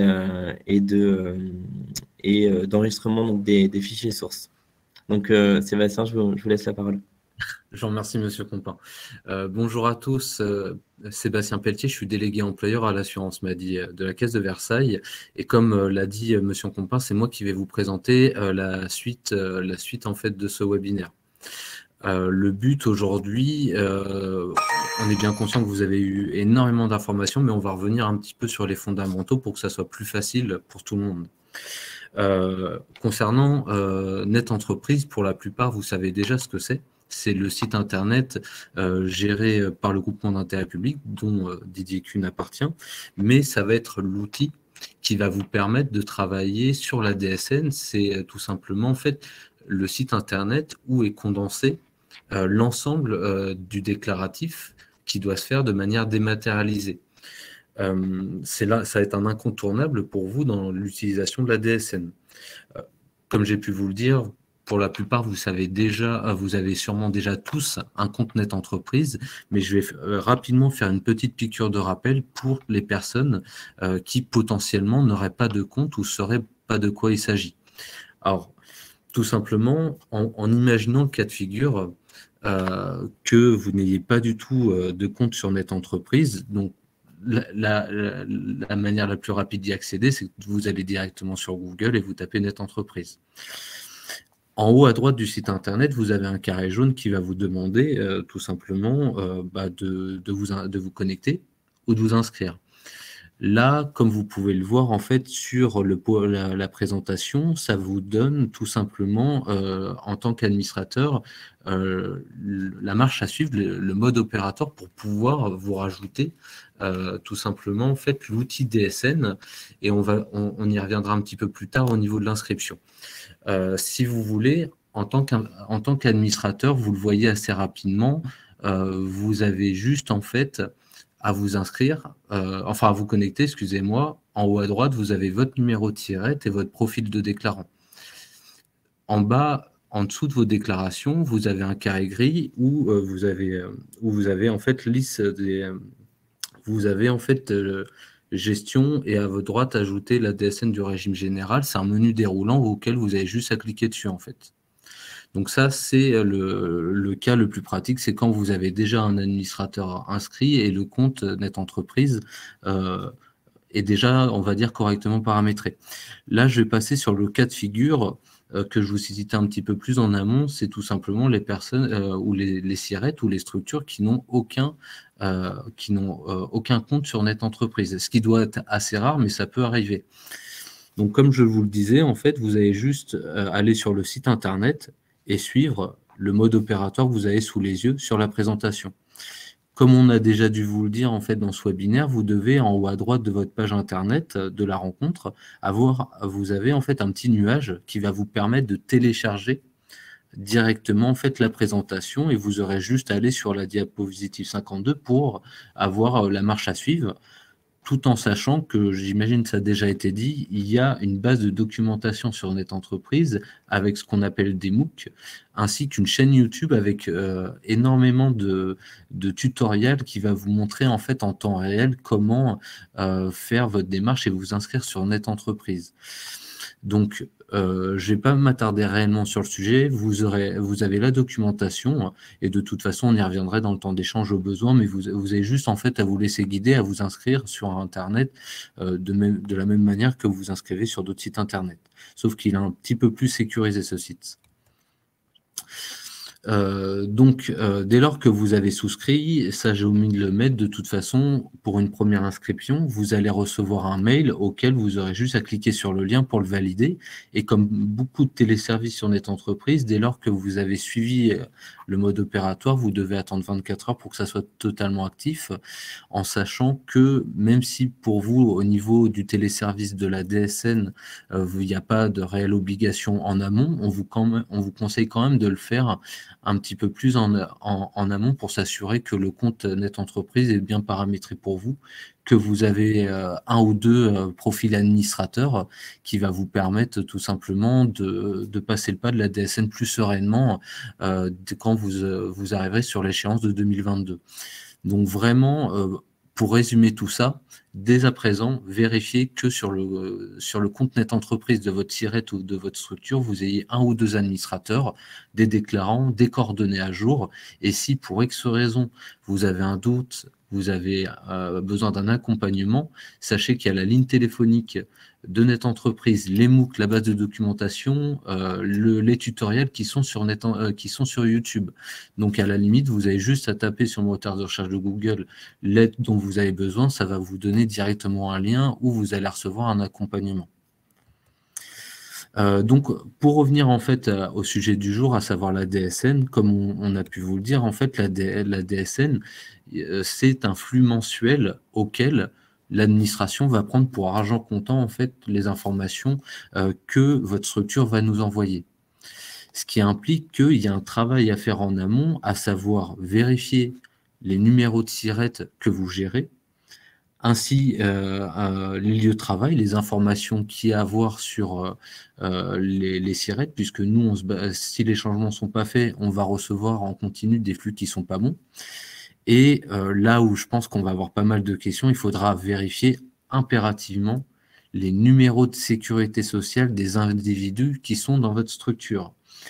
Alors, on sait que c'est pas évident comme travail et que c'est pas à la responsabilité de l'employeur d'avoir que les salariés aient un numéro de sécu et un dossier conforme au régime de sécurité sociale auquel il appartient. Mais si vous ne faites pas cette vérification, vous allez devant en fait d'un travail très chronophage qui risque de vous donner une charge de travail supplémentaire, puisque comme j'ai pu vous le dire déjà, en fait, nous, on prend pour argent comptant ce que vous nous envoyez. Et si des numéros de sécurité sociale ne sont pas bons, dès lors, vous allez avoir du travail en plus, puisque cette anomalie-là va devoir obligatoirement être rectifiée. Donc, dès lors, en fait, que vous ayez donc rajouté sur votre compte net entreprise la DSN, que vous ayez vérifié les numéros de SIRET, que les numéros de sécurité sociale de vos agents sont conformes, vous avez 2 outils à disposition qui se récupèrent aussi sur le site net entreprise, qui s'appelle DSN Val et DSN FPOC, qui va vous permettre, un peu comme une moulinette, de déposer votre fichier, et ce petit applicatif va pouvoir tout simplement vous mettre en avant les anomalies qu'il détecte. En fait, c'est un outil de pré-contrôle qui va déjà vous dire en amont, il y a telle et telle et telle anomalie. Comme ça, vous aurez à les rectifier avant de le déposer, puisque quand vous nous les enverrez, eh ben, les anomalies, s'ils ne sont pas rectifiés, ils vont être conservés. Et en plus de ces outils-là, vous allez avoir en fait des comptes rendus métiers, bien évidemment, et des comptes rendus financiers et nominatifs qui vont vous être envoyés quand vous aurez déposé votre DSN. Donc, en plus de l'applicatif, des applicatifs et des conseils qu'on vous donne et des modes opératoires qu'on vous donne, vous avez en fait plein d'outils qui va vous permettre en fait tout simplement de vous aider. Et en parlant d'outils, en fait, je vais revenir rapidement sur le tableau de bord qui va tout simplement être l'outil auquel vous allez vous allez avoir besoin du suivi pour le dépôt de votre DSN. Alors, pour accéder au tableau de bord, vous devez vous connecter sur Net Entreprise avec un profil administrateur ou déclarant qui a la déclaration enregistrée sur le profil. Et ça, c'est le déclarant, comme j'ai pu vous le dire, qui va vous l'attribuer. Vous vous connectez sur Net Entreprise et sur votre gauche, vous avez vos déclarations et DSN. Vous cliquez sur vos DSN. Excusez-moi pour l'image, hein. Vous allez tomber directement sur cette page. Là, vous avez directement l'identification des déclarants, les retours avec date et heure du dépôt, la synthèse des déclarations déposées, donc avec un code couleur vert, rouge et orange, un peu comme un feu de circulation qui va vous dire ce qu'il en est par rapport à vos dépôts. Pour le régime général, vous allez pouvoir dissocier la DSN mensuelle et l'événementiel, qui est un seul flux, mais nous, on le dissocie. Et pour les structures qui ont un logiciel de paye, disons, un peu plus archaïque, qui ne fonctionne pas en machine to machine, c'est comme ça que vous allez déposer votre fichier texte directement en fait, sur la zone de dépôt, que vous pouvez le voir. Et en plus donc, de ces informations de suivi et de dépôt, vous aurez accès directement, comme vous pouvez le voir ici, à des téléservices qui sont directement liés à la DSN. Pour la sécurité sociale, les bordereaux de paiement d'indemnité journalière, ou aussi le portail de l'URSSAF. Donc, cet outil est très complet pour le suivi de votre DSN, et vous avez juste à y accéder rapidement en 2 clics directement sur Net Entreprise, et comme j'ai pu vous le dire, de toute façon, vous aurez de la documentation qui va vous permettre un petit peu de vous accompagner dans vos débuts. Alors, au niveau de Net Entreprise, on va revenir rapidement sur des questions auxquelles on vous n'aurait pas répondu. Je suis pas rentré réellement dans les détails puisque c'est pas le but de vous abreuver d'informations.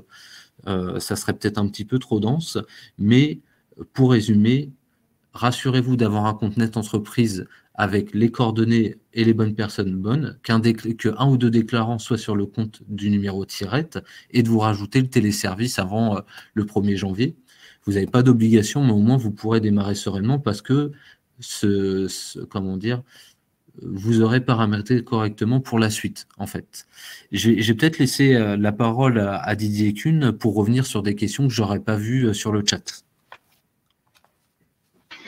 Alors, sur l'inscription de Net Entreprise, vous avez bien répondu, hein, Sébastien, tout est bon, il n'y a pas eu de questions particulières. Il y en a peut-être une qui est revenue 2 fois pour des collectivités qui visiblement sont derrière soit un centre de gestion, soit qui font confier la paye à façon à la DDFiP. Alors DDFiP, et dans ces 2 cas-là, au niveau de Net Entreprise et de la DSN, on considère celui qui fait la paye comme étant un tiers déclarant, donc c'est lui effectivement qui fait la DSN, et puisque la DSN est le dernier acte de la paye, c'est celui qui fait la paye qui peut la transmettre. Après, en fonction des accords que vous avez, du contrat que vous avez avec ce tiers déclarant, il est fort possible que vous ayez un droit de contrôle ou une obligation de contrôle, hein, de ces informations avant qu'elles soient transmises. Mais vous n'avez pas à refaire en doublon ce qui est déjà fait par le tiers déclarant qui gère vos comptes. J'ai Madame Jacquin, Madame Anne-Aubert Jacquin, qui me dit: si l'ENIR ne pose pas de problème en passereau, peut-on considérer que tout est OK? Oui. Si c'est bon en passereau, c'est bon en DSN, puisque, comme on vous le disait en début de présentation, c'est la même norme, c'est le même type de langage, donc on est sur les mêmes obligations et les mêmes contraintes, même si le passereau est un message qui est dégradé par rapport à la DSN, il y a moins d'informations, mais cependant, si vous avez des bulletins, des bilans d'identification de vos salariés qui sont vierges, il n'y a aucun souci pour avoir le même bilan dans le cadre de la DSN. Une autre question qui a été posée au moment de l'inscription, qui était les deux types de questions: comment est-ce que j'informe les salariés et comment est-ce qu'est effectué le droit de suivi et de contrôle? Alors, l'information des salariés, vous avez un modèle de l'aide d'information qui est posé sur Net Entreprise et qui est aussi, bien évidemment, disponible auprès des sites de la CNRACL, de l'IRCONTEC et bien sûr de la Caisse de dépôt et consignation, puisque c'est le moment où vous allez le faire. Moi, je vous invite à en profiter pour éventuellement vérifier la qualité des fiches salariés que vous avez dans le logiciel de paye, c'est-à-dire que toutes les infos que vous avez sont bonnes et sont surtout à jour, parce qu'on sait bien que les aléas de la vie font qu'il y a des changements qui peuvent être pris en compte. Tout à l'heure, on parlait de l'adresse du salarié, c'est évident qu'on peut en avoir besoin, et puis si par malchance, il y a besoin d'avoir des déclarations d'accident du travail ou des choses comme ça de ce type-là, ou des dossiers de ce type-là d'assurance, il est utile de connaître l'adresse de l'agent ainsi que son lieu de travail, de façon à définir ce qui pourrait être considéré comme un accident de trajet. Donc ça, c'était pour l'information. Le second, c'était sur le droit de contrôle. Bien évidemment, vous avez un petit lien DPO sur Net Entreprise, mais surtout, vous avez un site sur lequel je vous invite tous à vous inscrire, qui s'appelle mesdroitssociaux.gouv. Mesdroitssociaux.gouv, c'est la base miroir de la déclaration sociale nominative, c'est-à-dire que vous avez les agents qui vont pouvoir se connecter à ce site et voir la totalité des données qui ont été transmises pour leur compte sur ce genre d'activité. Donc, c'est vraiment la base miroir et le transfert qui est fait en face. Et d'ailleurs, il y a un petit lien s'il y avait besoin de porter un correctif qui est installé dessus. Pour moi, c'était les seules questions relatives à l'inscription sur Net Entreprise qui pouvaient être relevées à ce niveau, mais peut-être que d'autres de nos collègues ont des informations différentes.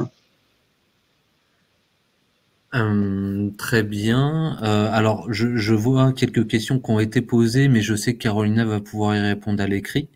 Je propose qu'on enchaîne directement en fait sur la troisième partie, quitte à qu'on revienne un petit peu plus tard en fait sur les questions qui ont été posées. Alors, au niveau de la dernière partie de ce webinaire, en fait, on va vous présenter en fait l'ADSN et les déclarations en particulier concernant la fonction publique.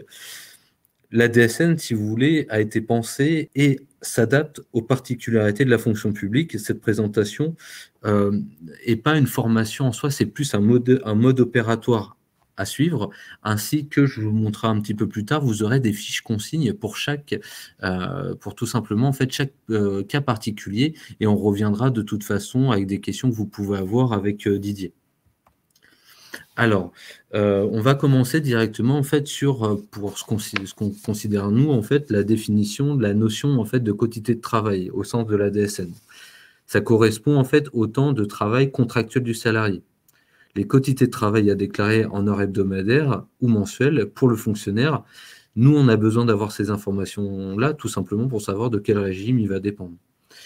On a créé la DSN avec la particularité de déclarer une quotité de travail différente, car les droits acquis des contractuels dépendent vraiment des heures CNRACL ou l'ERCANTEC.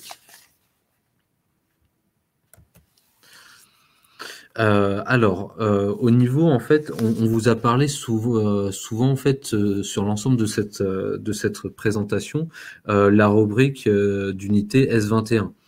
Ce qu'il faut avoir à l'esprit, c'est que cette rubrique ou ce qu'on appelle un segment S21, pour nous, on la considère comme une unité de mesure.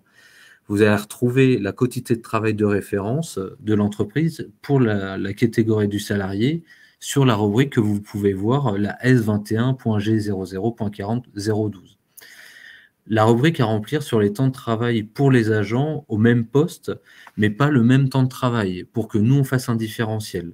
Il faudra en fait remplir si le poste de l'individu au temps complet avec la valeur 0,54 ou si la personne est à temps partiel à la 0,55. Rassurez-vous, ça peut vous paraître compliqué, mais comme je vous ai dit, en fait, en haut à droite, vous avez tout simplement un cycle, vous voyez FC avec un numéro. Quand vous aurez téléchargé la présentation, vous aurez juste à cliquer dessus, ce qui va vous emmener directement sur la base de documentation pour ce cas en particulier. Alors, ce qui va considérer un petit peu plus, le bloc où vous avez la rubrique S21 avec 60, c'est l'unité de mesure en fait pour tout ce qui concerne en fait les arrêts de travail. Comme vous le savez, tout simplement en fait, pour que l'IRCANTEC puisse attribuer ces points gratuits dans le cas en fait d'une perte de salaire, d'un arrêt de travail d'un individu, il faut qu'au moins l'arrêt maladie d'au moins 30 jours consécutifs et que ce même arrêt maladie-là a eu derrière en fait l'enclenchement d'indemnité journalière. Il faut qu'absolument ces informations-là soient mentionnées dans votre DSN, puisque tout simplement, si vous ne nous envoyez pas cette information-là, l'administration ne le saura pas. Et l'IRCANTEC a besoin absolument en fait, de ces informations-là pour l'attribution de ces points. Et il faudra aussi, pour les blocs et les rubriques, mettre les bonnes valeurs sur la perte d'assiette qui doit être déclarée. Comme d'habitude, vous voyez sur la présentation, vous avez les fiches consignes qui vont avec. Donc, même si ça ne vous parle pas tout de suite, quand vous serez sur le fait accompli, vous aurez juste si vous n'avez pas l'information dans votre guide manuel de l'éditeur du logiciel, vous aurez juste à suivre la fiche consigne, quoi. Alors, au niveau des arrêts de travail, pour l'autre versant, pour l'administration, la CNRACL, l'arrêt de travail, le bloc rémunération, dès qu'il y a un changement de situation observé, il faut le mentionner. Ce que nous, on conseille, c'est, même si c'est jamais évident de le faire le jour même, c'est absolument appliquer les taux et mettre les valeurs dès que vous en avez connaissance pour éviter tout simplement de se laisser déborder quand vous allez devoir déposer en fait votre DSN. Depuis peu aussi, au niveau en fait de la suspension, il convient, c'est ce que je vous disais un petit peu en amont, il faut que les taux de rémunération, que ce soit l'IRCANTEC ou la CNRACL, dès qu'il y a une suspension ou un changement de perte d'assiette ou d'un arrêt maladie, il faut absolument faire remonter l'information dans les rubriques qui sont allouées à ces changements. Depuis peu, en fait, il y a eu un changement, mais j'imagine que je vous apprends rien, en fait, au niveau des fins de contrat.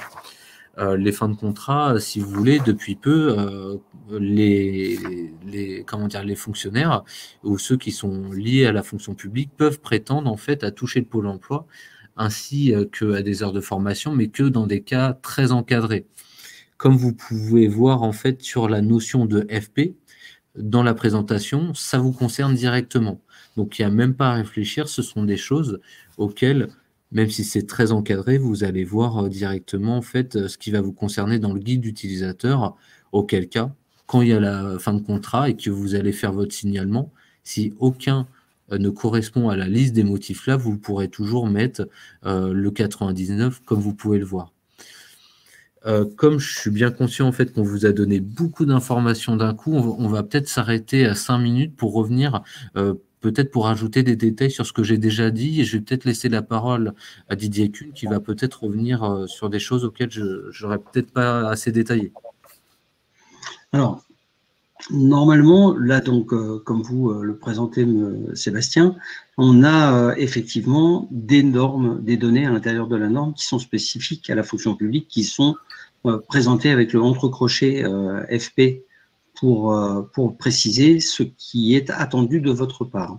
Alors, il y a quelques questions quand même que vous posez et qui sont en relation effectivement avec ces éléments-là. Par exemple, quand on parle de fin de contrat, vous voyez qu'on a toute logique à avoir cette notion de contrat qui, si même elle n'existe pas, précise effectivement comment se répartit l'activité, le lien entre l'organisme ou l'établissement, pardon, qui gère la paye et l'agent qui effectue l'activité. Donc, on a réellement besoin d'enregistrer tout ce qui va pouvoir, finalement, c'est assez précis, tout ce qui va pouvoir impacter soit le contrat, soit la rémunération de l'agent.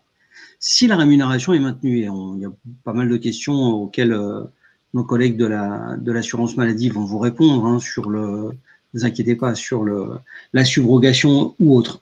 La déclaration sociale nominative ne change pas ni le versement des cotisations, ni le rythme de ce versement des cotisations, et ne change pas non plus les liens particuliers qui vous unissent avec les organismes de protection sociale. Donc, de toute façon, dans la DSN, quand vous aurez accès au signalement de fin d'arrêt maladie pour la fonction publique ou d'autres éléments, alors soit maintenant, soit d'ici le 1er janvier 2023, vous continuez à avoir la possibilité de préciser effectivement si on est dans le cadre d'une subrogation ou pas, et si c'est dans le cadre d'une subrogation, bien évidemment, vous serez ceux qui allez recevoir le salaire que vous avez maintenu pour vos agents qui sont en arrêt. Donc, on n'est vraiment pas dans une modification de la paye, on est dans une modification du transfert des données et des cotisations entre l'employeur, quel que soit ce type d'employeur, et l'organisme de protection sociale qui en a besoin, puisque de toute façon, quel que soit l'organisme qui gère la protection sociale, son mode de financement doit être maintenu et les droits que les salariés ont acquis sont de toute façon, comme leur nom indique d'ailleurs, sont acquis et doivent leur être servis au moment où ils en ont besoin. Donc on est vraiment sur cette notion et toute cette codification permet, et certains témoignages le portent déjà dans les questions, permet d'avoir une plus grande simplification, voire même dans certains cas, demande, ce que vraiment je vous invite à ne pas faire, à travailler en double commande, c'est-à-dire par exemple d'avoir fait une DSN au 1er janvier et d'avoir fait un passereau. Et dans ces cas-là, deux déclarations sont postées au niveau de la DDFIP et deux prélèvements à la source normalement sont prévus et ont été mis en place.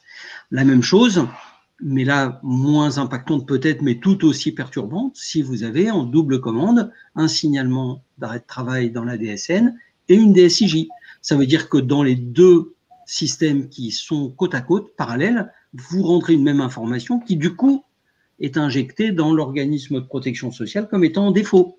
et sort du système automatisé, nécessite l'intervention d'un agent, on doit revenir vers vous pour vous demander des corrections, on doit revenir vers vous pour vous demander d'annuler une partie des éléments qui sont donnés. Donc, c'est pas parce que la simplification fait que, par exemple, pour un signalement d'arrêt maladie, on vous demande le NIR du salarié, la date de l'arrêt, la durée prévisible de l'arrêt, et c'est tout, et que vous avez pu à fournir effectivement les 3 mois de salaire antérieurs ou plus selon certains cas, parce qu'ils ont déjà été transmis par la DSN, ça peut être inquiétant en vous disant « est-ce que ça suffit ?»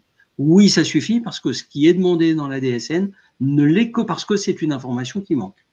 Et autre point de détail par rapport à ces signalements et par rapport aux actions que l'on vous a présentées depuis le début, tous les organismes ne reçoivent pas le flux complet de la DSN. Le flux complet de la DSN est adressé dans un système qui est le système d'information de la DSN, qui ensuite redistribue les informations aux destinataires qui en sont justement légitimement destinataires. La CNIL, le RGPD encadre très fortement ces transferts d'informations. Et donc, par exemple, le Pôle emploi ne connaît pas les salaires de tous les agents. Éventuellement, ils auront à connaître les revenus d'un agent qui voudra prétendre effectivement à l'aide au retour à l'emploi ou à des aides à la formation ou des choses comme ça. Donc, ils ne l'ont pas. Ils ne sont informés de ces choses-là que quand vous faites le signalement d'événement ou quand vous faites dans le système ancien N4DS, que quand vous faites effectivement une DSIJ ou une attestation employeur dématérialisée. Alors, pour que ça ne soit pas un Big Bang complet, on n'a pas non plus décidé que du jour au lendemain, tout basculait. Et là, quand vous voyez apparaître effectivement, par exemple, les motifs de fin de contrat, on n'aurait jamais imaginé, il y a 5 ans, qu'on devrait intégrer dans la DSN le motif révocation suite à abandon de poste, parce que ça ne faisait pas partie des motifs éventuellement qui pouvaient ouvrir accès à Pôle emploi ou à d'autres droits de ce type-là. Donc, c'est pas un Big Bang, c'est une évolution un peu lourde, effectivement, quand vous êtes la première année au niveau du paramétrage, mais seulement une évolution.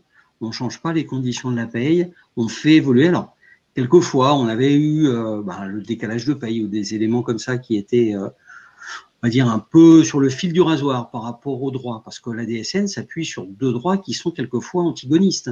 Antagonistes. Le droit social et le droit du travail. L'obligation de remettre l'attestation de fin de contrat à un salarié, quel que soit le salarié, le droit du travail exige que ce soit fait sans délai, c'est-à-dire le dernier jour d'activité. Or, techniquement, potentiellement, dans beaucoup de cas, c'est très difficile, voire impossible, même si, effectivement, on savait déjà depuis plus d'un mois ou autre que le contrat allait s'arrêter. Donc, ces choses-là, on essaye d'être au plus près des pratiques de paye. C'est une grande première. Hein. Jusque-là, on vous informait le dimanche soir à minuit qu'une modification était active le lundi matin à 8 h et d'ailleurs avec un effet rétroactif le mois dernier. Pour la première fois, depuis 2015, régulièrement, on informe sur les évolutions. Là, on vous informe depuis le début de l'année en direct pour vous qui êtes censé rentrer au 1er janvier 2022. On a donc 1 an pour avancer. Et c'est la première fois qu'on est tellement, entre guillemets, en avance de phase sur une modification. C'est vraiment le témoignage qu'on essaye d'être au plus près des pratiques de paye et qu'on essaye d'éviter au maximum la mise en danger du système, bien évidemment, en mettant en rupture son financement, les droits des individus, en mettant en danger les droits qu'ils ont et l'ouverture de ces droits, et puis vous-même, en mettant en danger les pratiques de paye et ces éléments qui passent. Donc c'est vraiment quelque chose que je voulais porter parce que on est régulièrement on est en face de gens, vous êtes des employeurs ou des déclarants, et généralement on est quelque peu en opposition parce qu'on se dit, de toute façon, vous, dans votre coin, vous en moquez du moment qu'on vous envoie les infos, du moment qu'on fait ça, et puis nous, de notre côté, on dit, de toute façon, c'est bon, quoi, il suffit de changer simplement de bouton et c'est pas très compliqué.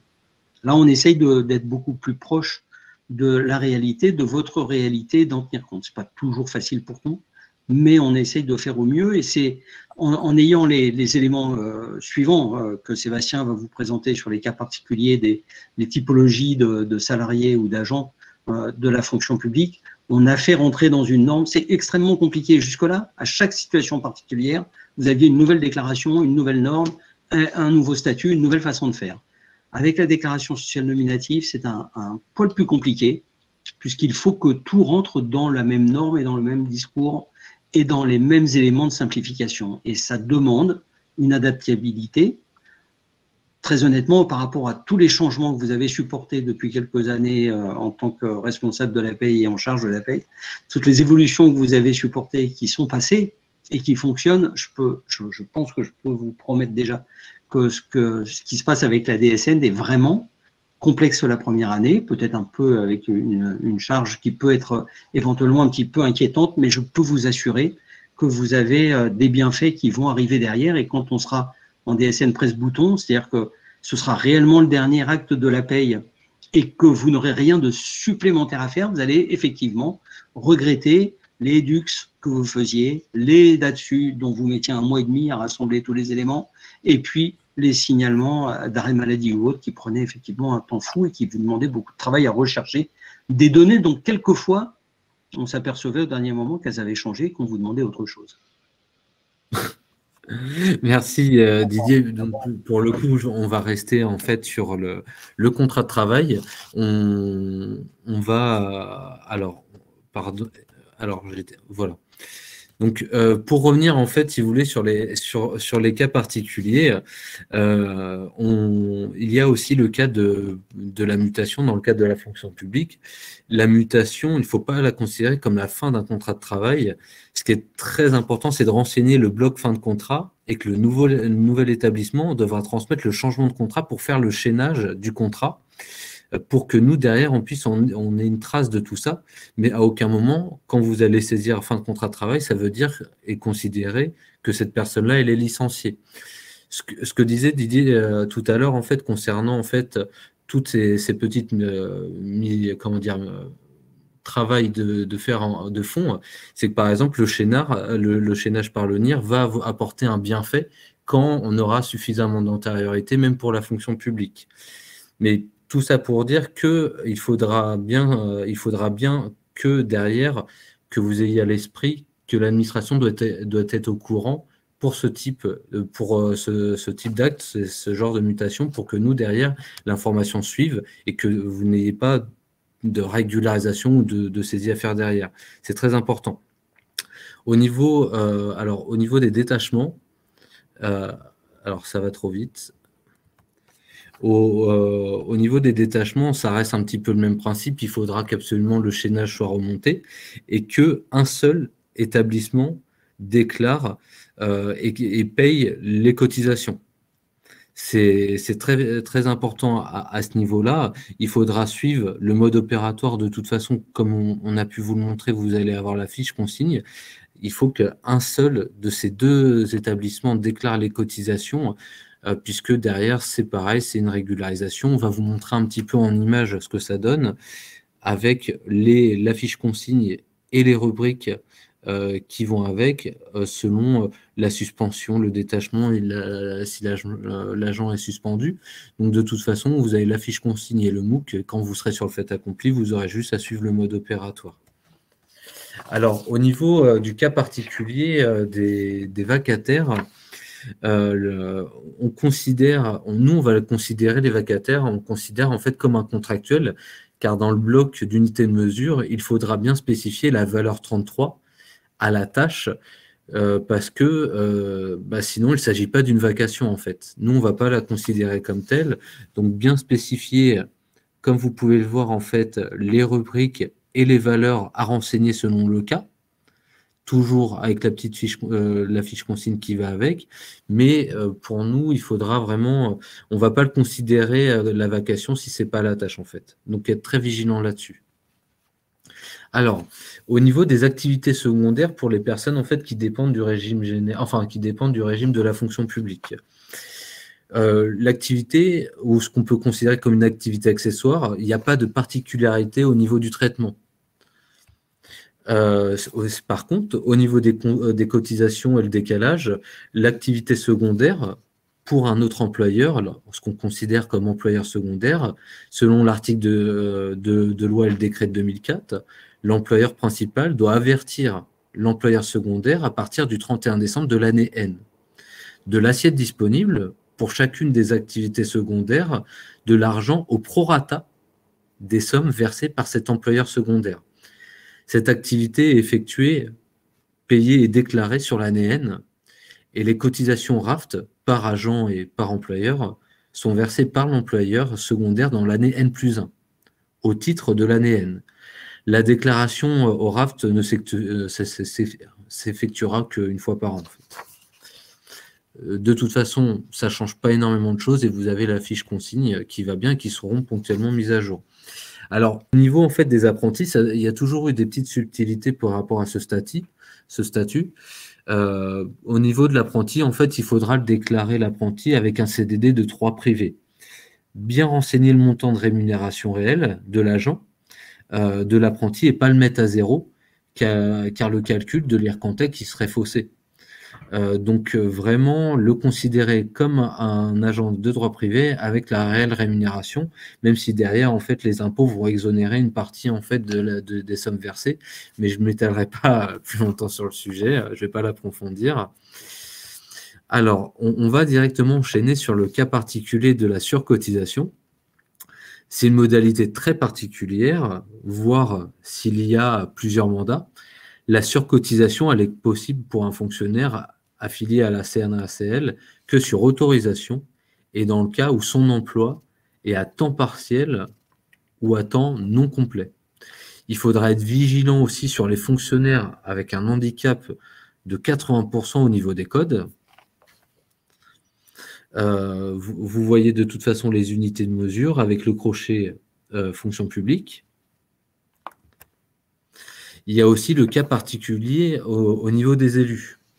Il faudra bien spécifier, si vous voulez, en fait, dans le code employeur multiple, employeur multiple. Pour vous donner un exemple, ça arrive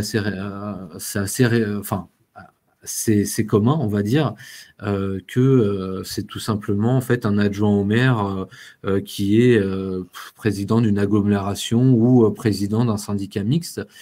Il y a une petite subtilité en fait sur le code emploi multiple pour qu'il y ait la vraie variable à nous faire remonter. Vous avez la fiche consigne 2089 ainsi que la 2342 qui vous donneront un peu plus d'informations, qui seront ponctuellement mises à jour. Vous avez aussi le cas particulier des sapeurs-pompiers. Vous avez 2 fiches consignes, uniquement pour les cas particuliers, comme une surcotisation volontaire du sapeur-pompier sur un temps partiel ou sur une mise à disposition. Et, vous avez aussi le type d'emploi intercommunal, les agents intercommunaux, ou pour que ça soit plus parlant pour les agents en fait intercommunaux qui sont polyvalents, qui travaillent aussi pour plusieurs communes. Vous avez les codes employeurs multiples avec les valeurs attachées à ces cas pratiques. Je radote mes fiches consignes 2115 et 2116 qui sont à disposition. Et j'en ai terminé au niveau en fait des cas particuliers. Le but, c'était pas d'approfondir ces cas bien spécifiques, mais c'est vous montrer que cette présentation sera une aide et tout simplement un mode opératoire à avoir quand vous allez un petit peu plus avancer dans la DSN, quand les cas de figure tout simplement se montreront à vous, en sachant que les fiches consignes, Didier vous le confirmera, mais seront ponctuellement mises à jour puisque la DSN ne change pas la réglementation, c'est la DSN qui va s'adapter à la réglementation qui sera mise en place, les nouveaux décrets ou les changements des législateurs. Donc de toute façon, comme l'a dit Didier, je vois un petit peu la DSN, mais c'est que tout simplement, c'est tout simplement rentrer dedans et commencer à travailler d'une autre manière qui va être le plus compliqué, mais à terme, ça a été pensé pour faire sauter certaines tâches administratives. Donc de toute façon, en fait, si vous voulez, ça va être la mise en place qui va être compliquée, puisque surtout dans votre régime de sécurité sociale, la fonction publique, il y a plein de subtilités à ça. Mais dès lors que vous l'aurez mis en place avec l'aide de votre éditeur logiciel, il y aura juste les mises à jour à faire et les tutoriels à suivre pour tout simplement travailler de manière plus sereine. Je vais redonner la parole à Didier qui va revenir sur les questions auxquelles je n'aurais pas été très précis. Alors, je pense qu'on peut même effectivement faire revenir une partie des intervenants, parce qu'il y a sûrement des questions pour lesquelles on peut porter des réponses en direct, mais la présentation était claire et complète, Sébastien. Il n'y avait pas besoin de rajouter des choses en complément. Il y a toute une série de questions sur des cas très particuliers. On essaie d'y répondre au fur et à mesure, mais sinon, de toute façon, on va répondre sur les adresses mail que vous nous avez laissées. Mais je vois que beaucoup de questions ont reçu ces éléments. Il y a des questions sur les codes pour les fins de contrat. C'est dans la norme 2021, donc c'est obligatoire depuis cette année. Donc, une personne qui nous dit j'emploie un autre code parce que sinon ça se met en erreur. Là, c'est à vérifier auprès de l'éditeur de logiciel parce que le code départ ou licenciement, je ne sais plus, de la volonté d'un agent ou de la volonté d'un employeur, ça n'existe pas dans la norme. C'est soit fin de contrat pendant la période d'essai, soit c'est, mais il n'y a que le terme licenciement tout seul qui existe. Donc, si ça ne passe pas dans le logiciel, c'est effectivement un petit souci au niveau soit du paramétrage, soit de la norme qui est prise en compte dans le logiciel. Mais dans la norme de la DSN, on n'a pas ces codes-là. Voilà, Madame de Gaudemont qui dit fin de contrat à l'initiative du salarié ou de l'employeur, ça n'existe pas. C'est fin de contrat en période d'essai à l'initiative de l'un ou de l'autre, mais ça n'existe pas fin de contrat tout court. Et pour nous, le code 59 existe bien. Donc, il faut qu'on voit éventuellement un peu plus loin avec vous, Madame de Gaudemont, pour être sûr et certain que ça ne vient pas d'une mauvaise interprétation de la part du logiciel, de la norme qui pourtant est très précise. Alors, il y a une première adresse, et Simon est en train de répondre à Madame Aubert-Jacquin, je pense, on ne va pas tarder, en mettant l'adresse de la DSN. Oui, bien sûr.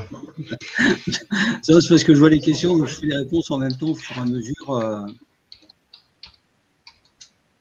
Madame Bonillo, l'entrée à la DSN se fait obligatoirement au 1er janvier. On ne peut pas rentrer en cours d'année. Par contre, je ne saurais trop vous inciter à démarrer dès maintenant à faire des DSN de test de façon à recevoir le plus tôt possible, peut-être pas directement dans les 3 jours qui suivent, mais le plus tôt possible les comptes rendus métiers qui reviennent de chaque organisme, de façon à ce que vous puissiez démarrer au 5 février avec une DSN du mois principal déclaré de janvier 2022 à fond. Mais de toute façon, les organismes vont attendre une DASU en janvier 2022, correspondant à l'année 2021, puisque comme vous n'êtes pas encore en DSN, et qu'il n'y aura pas 12 DSN consécutives, on ne pourra pas substituer la DASU.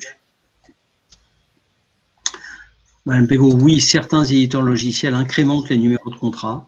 Ce n'est pas forcément vous, ça peut être mais peut-être que c'est débrayable, peut-être que c'est vous de le faire. C'est vraiment en fonction, voilà, typiquement, c'est le genre de petits détails qui sont en relation directe avec l'éditeur logiciel, hein, sur lequel on n'aura pas moyen de le faire.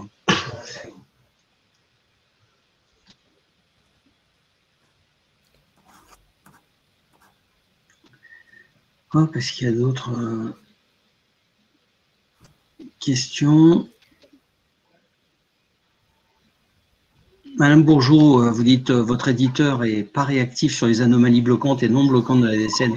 Nous sommes seuls devant ces problèmes. Je ne peux que vous inciter à faire remonter soit sur le JPMDS, donc par le biais de Net Entreprise, soit auprès de la CDC, les problèmes que vous pourriez rencontrer, parce que nous travaillons en co-construction avec les éditeurs, avec les tutelles, avec les organismes qui reçoivent, avec les déclarants aussi, et quelque part, si on peut aider un éditeur à résoudre plus facilement des problèmes qu'il pourrait avoir lui à résoudre des problèmes qui sont dans son code, on va le faire avec plaisir, puisqu'on a des services expertise et déploiement qui sont en lien constant avec les éditeurs. Donc, si vous avez des typologies de problèmes identiques, et que ça peut être quelque chose qui pourrait être corrigé dans le cadre du logiciel, n'hésitez pas à nous faire remonter ces questions, parce qu'on va aussi leur poser la question directe. Hein.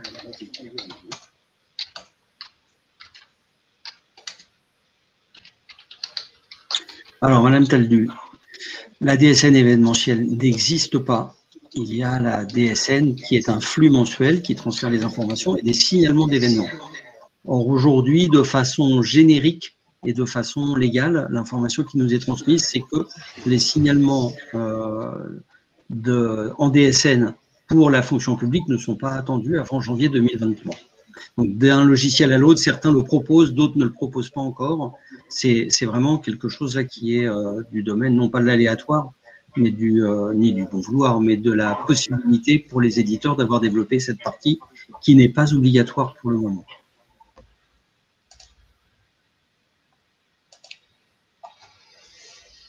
Puis après, je pense que toutes les autres questions, vu les réponses, là, mes collègues en back-office ont fait un travail terrible. Ben, je peux répondre à Madame Bolino, hein, qui est actuellement en date dessus. Peut-on dès maintenant passer en DSN? Non, il faudra attendre le 1er janvier 2022 parce que elle va transmettre sa DADS en 2022 pour l'année 2021. Et puis ensuite, après, elle peut rentrer en DSN au 1er janvier 2022. J'ai juste un détail à poser auprès de Madame Pimon, Madame Mélissa Pimon, qui dit « Les droits sociaux, certains de nos agents ont constaté une double déclaration de leurs revenus imposables. Nous avons corrigé ces informations. En combien de temps la régularisation sera prise en compte sur mesdroitssociaux.gouv ?» Alors, visiblement, de la compréhension que j'ai de votre question, il semblerait qu'il y ait eu un passereau et une DSN en même temps, ce qui justifierait d'avoir une double déclaration des revenus imposables. Si c'est le cas, il va être utile quand même que les agents pour qui ça a été le cas se rapprochent de leur centre des impôts, donc du serveur mesimpôts.gouv pour leur compte personnel avec leur identifiant personnel pour vérifier effectivement qu'il n'y a pas eu les deux prélèvements et si c'est le cas, qu'ils demandent.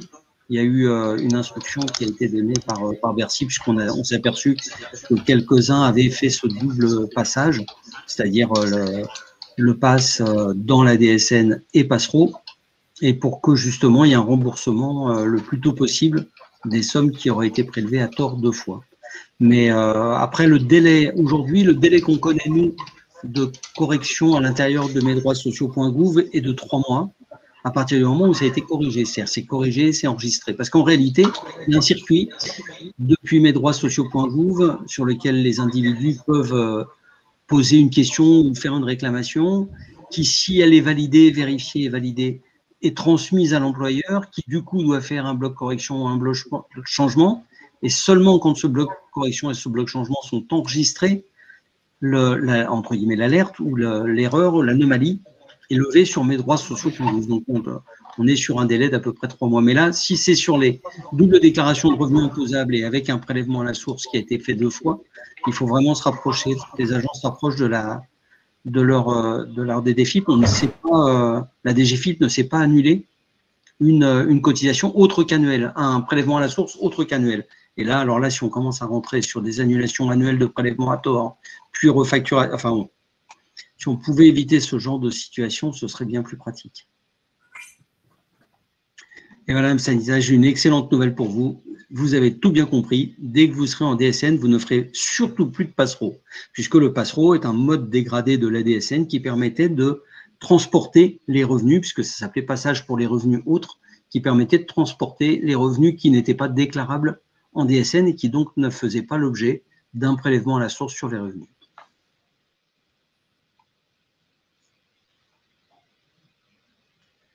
Madame Palombo, je crois que vous aviez déjà posé la question un tout petit peu plus tôt. Pour ce qui est des vacataires, des médecins ou des choses comme ça, vous avez eu le cas particulier des vacataires et autres qui doit être fait. Aujourd'hui, ça ne doit pas générer une anomalie dans la DSN, le mois sans paye, puisque soit on déclare effectivement un contrat, soit on déclare une vacation avec un bornage dans le temps. Donc, si le bornage est fait, on n'attend rien le mois suivant. On sait que pour cet agent-là, on n'attend rien, si ce n'est une déclaration précise, soit en termes de vacation, soit en termes autres. Mais là, en plus, vous êtes, je pense, puisque vous avez des médecins qui sont payés à l'heure, vous devez être dans le cadre de la fonction publique hospitalière. Je vous informe qu'on va avoir le 15 et le 24 juin des webinaires spécifiques à la fonction publique hospitalière dans lesquels on va essayer de répondre à toutes ces questions-là avec l'aide justement de la DGOS et de la CDC aussi.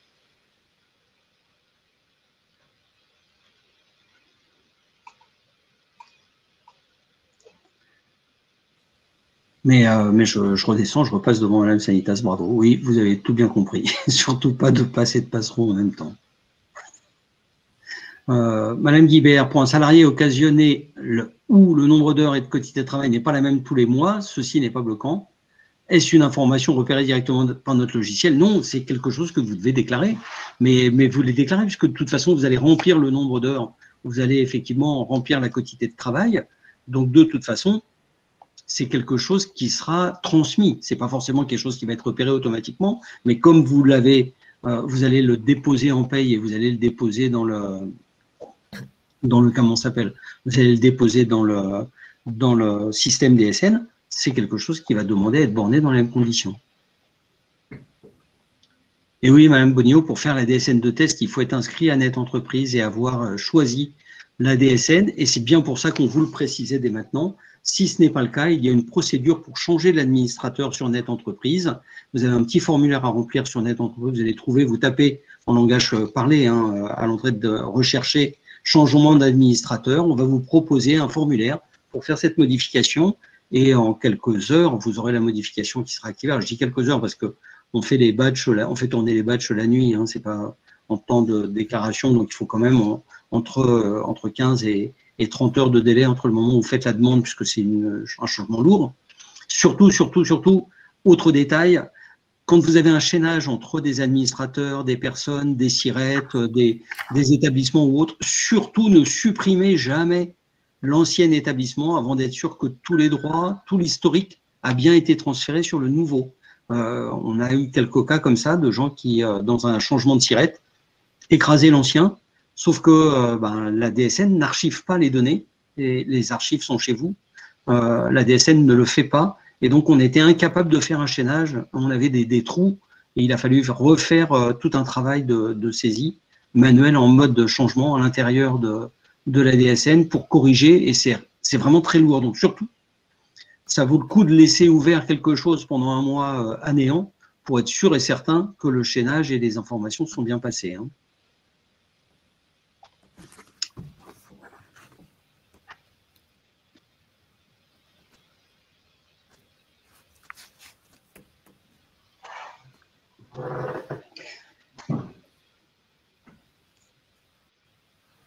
Moi, c'est tout ce que j'avais vu comme question sur lequel je pouvais porter. D'accord, écoute, c'est parfait Didier, parce que là je regarde l'heure, là il est 16h. Donc je vous propose de terminer, si vous voulez bien, donc, cette deuxième rencontre extra qui s'adressait donc à la fonction publique territoriale. Nous espérons tous que cette rencontre vous aurait été utile. Comme on l'indiquait en introduction, le replay sera très rapidement disponible sur le site Net Entreprise. Et sur ce site, comme ça vous a été présenté, donc vous pouvez retrouver un ensemble en fait de documents et notamment donc les fiches pratiques auxquelles on a fait de nombreux renvois lors de la présentation. Donc là, pour les prochaines semaines, on vous renvoie aussi sur l'accompagnement de vos éditeurs de logiciels, mais aussi sur l'accompagnement qui peut être proposé par les centres de gestion, les centres de formation de la fonction publique territoriale. On sait qu'il y a des initiatives aussi qui se font jour. En tout cas, sachez que l'ensemble des organismes de sécurité sociale de la région Île-de-France restent à vos côtés si vous avez besoin. Et donc, on vous invite à les contacter par les modes de contact habituels. Et puis, sinon, au niveau du comité régional Île-de-France, on prévoit, ainsi que les autres comités régionaux, une troisième rencontre extra qui sera organisée à la rentrée, sûrement autour de fin septembre, début octobre, dont le contenu n'est pas encore totalement arrêté, mais qui devrait notamment permettre de répondre aux questions les plus urgentes et de dernière minute dans le cadre du jalon du 1er janvier 2022. Donc, on vous tiendra informé et vous recevrez, comme lors des premières rencontres, des invitations. Donc, voilà, je vous souhaite une bonne fin d'après-midi à tous et je vous remercie pour votre attention et vos nombreuses questions. Au revoir. Merci beaucoup. Au revoir. Au revoir. Au revoir. Au Merci. revoir.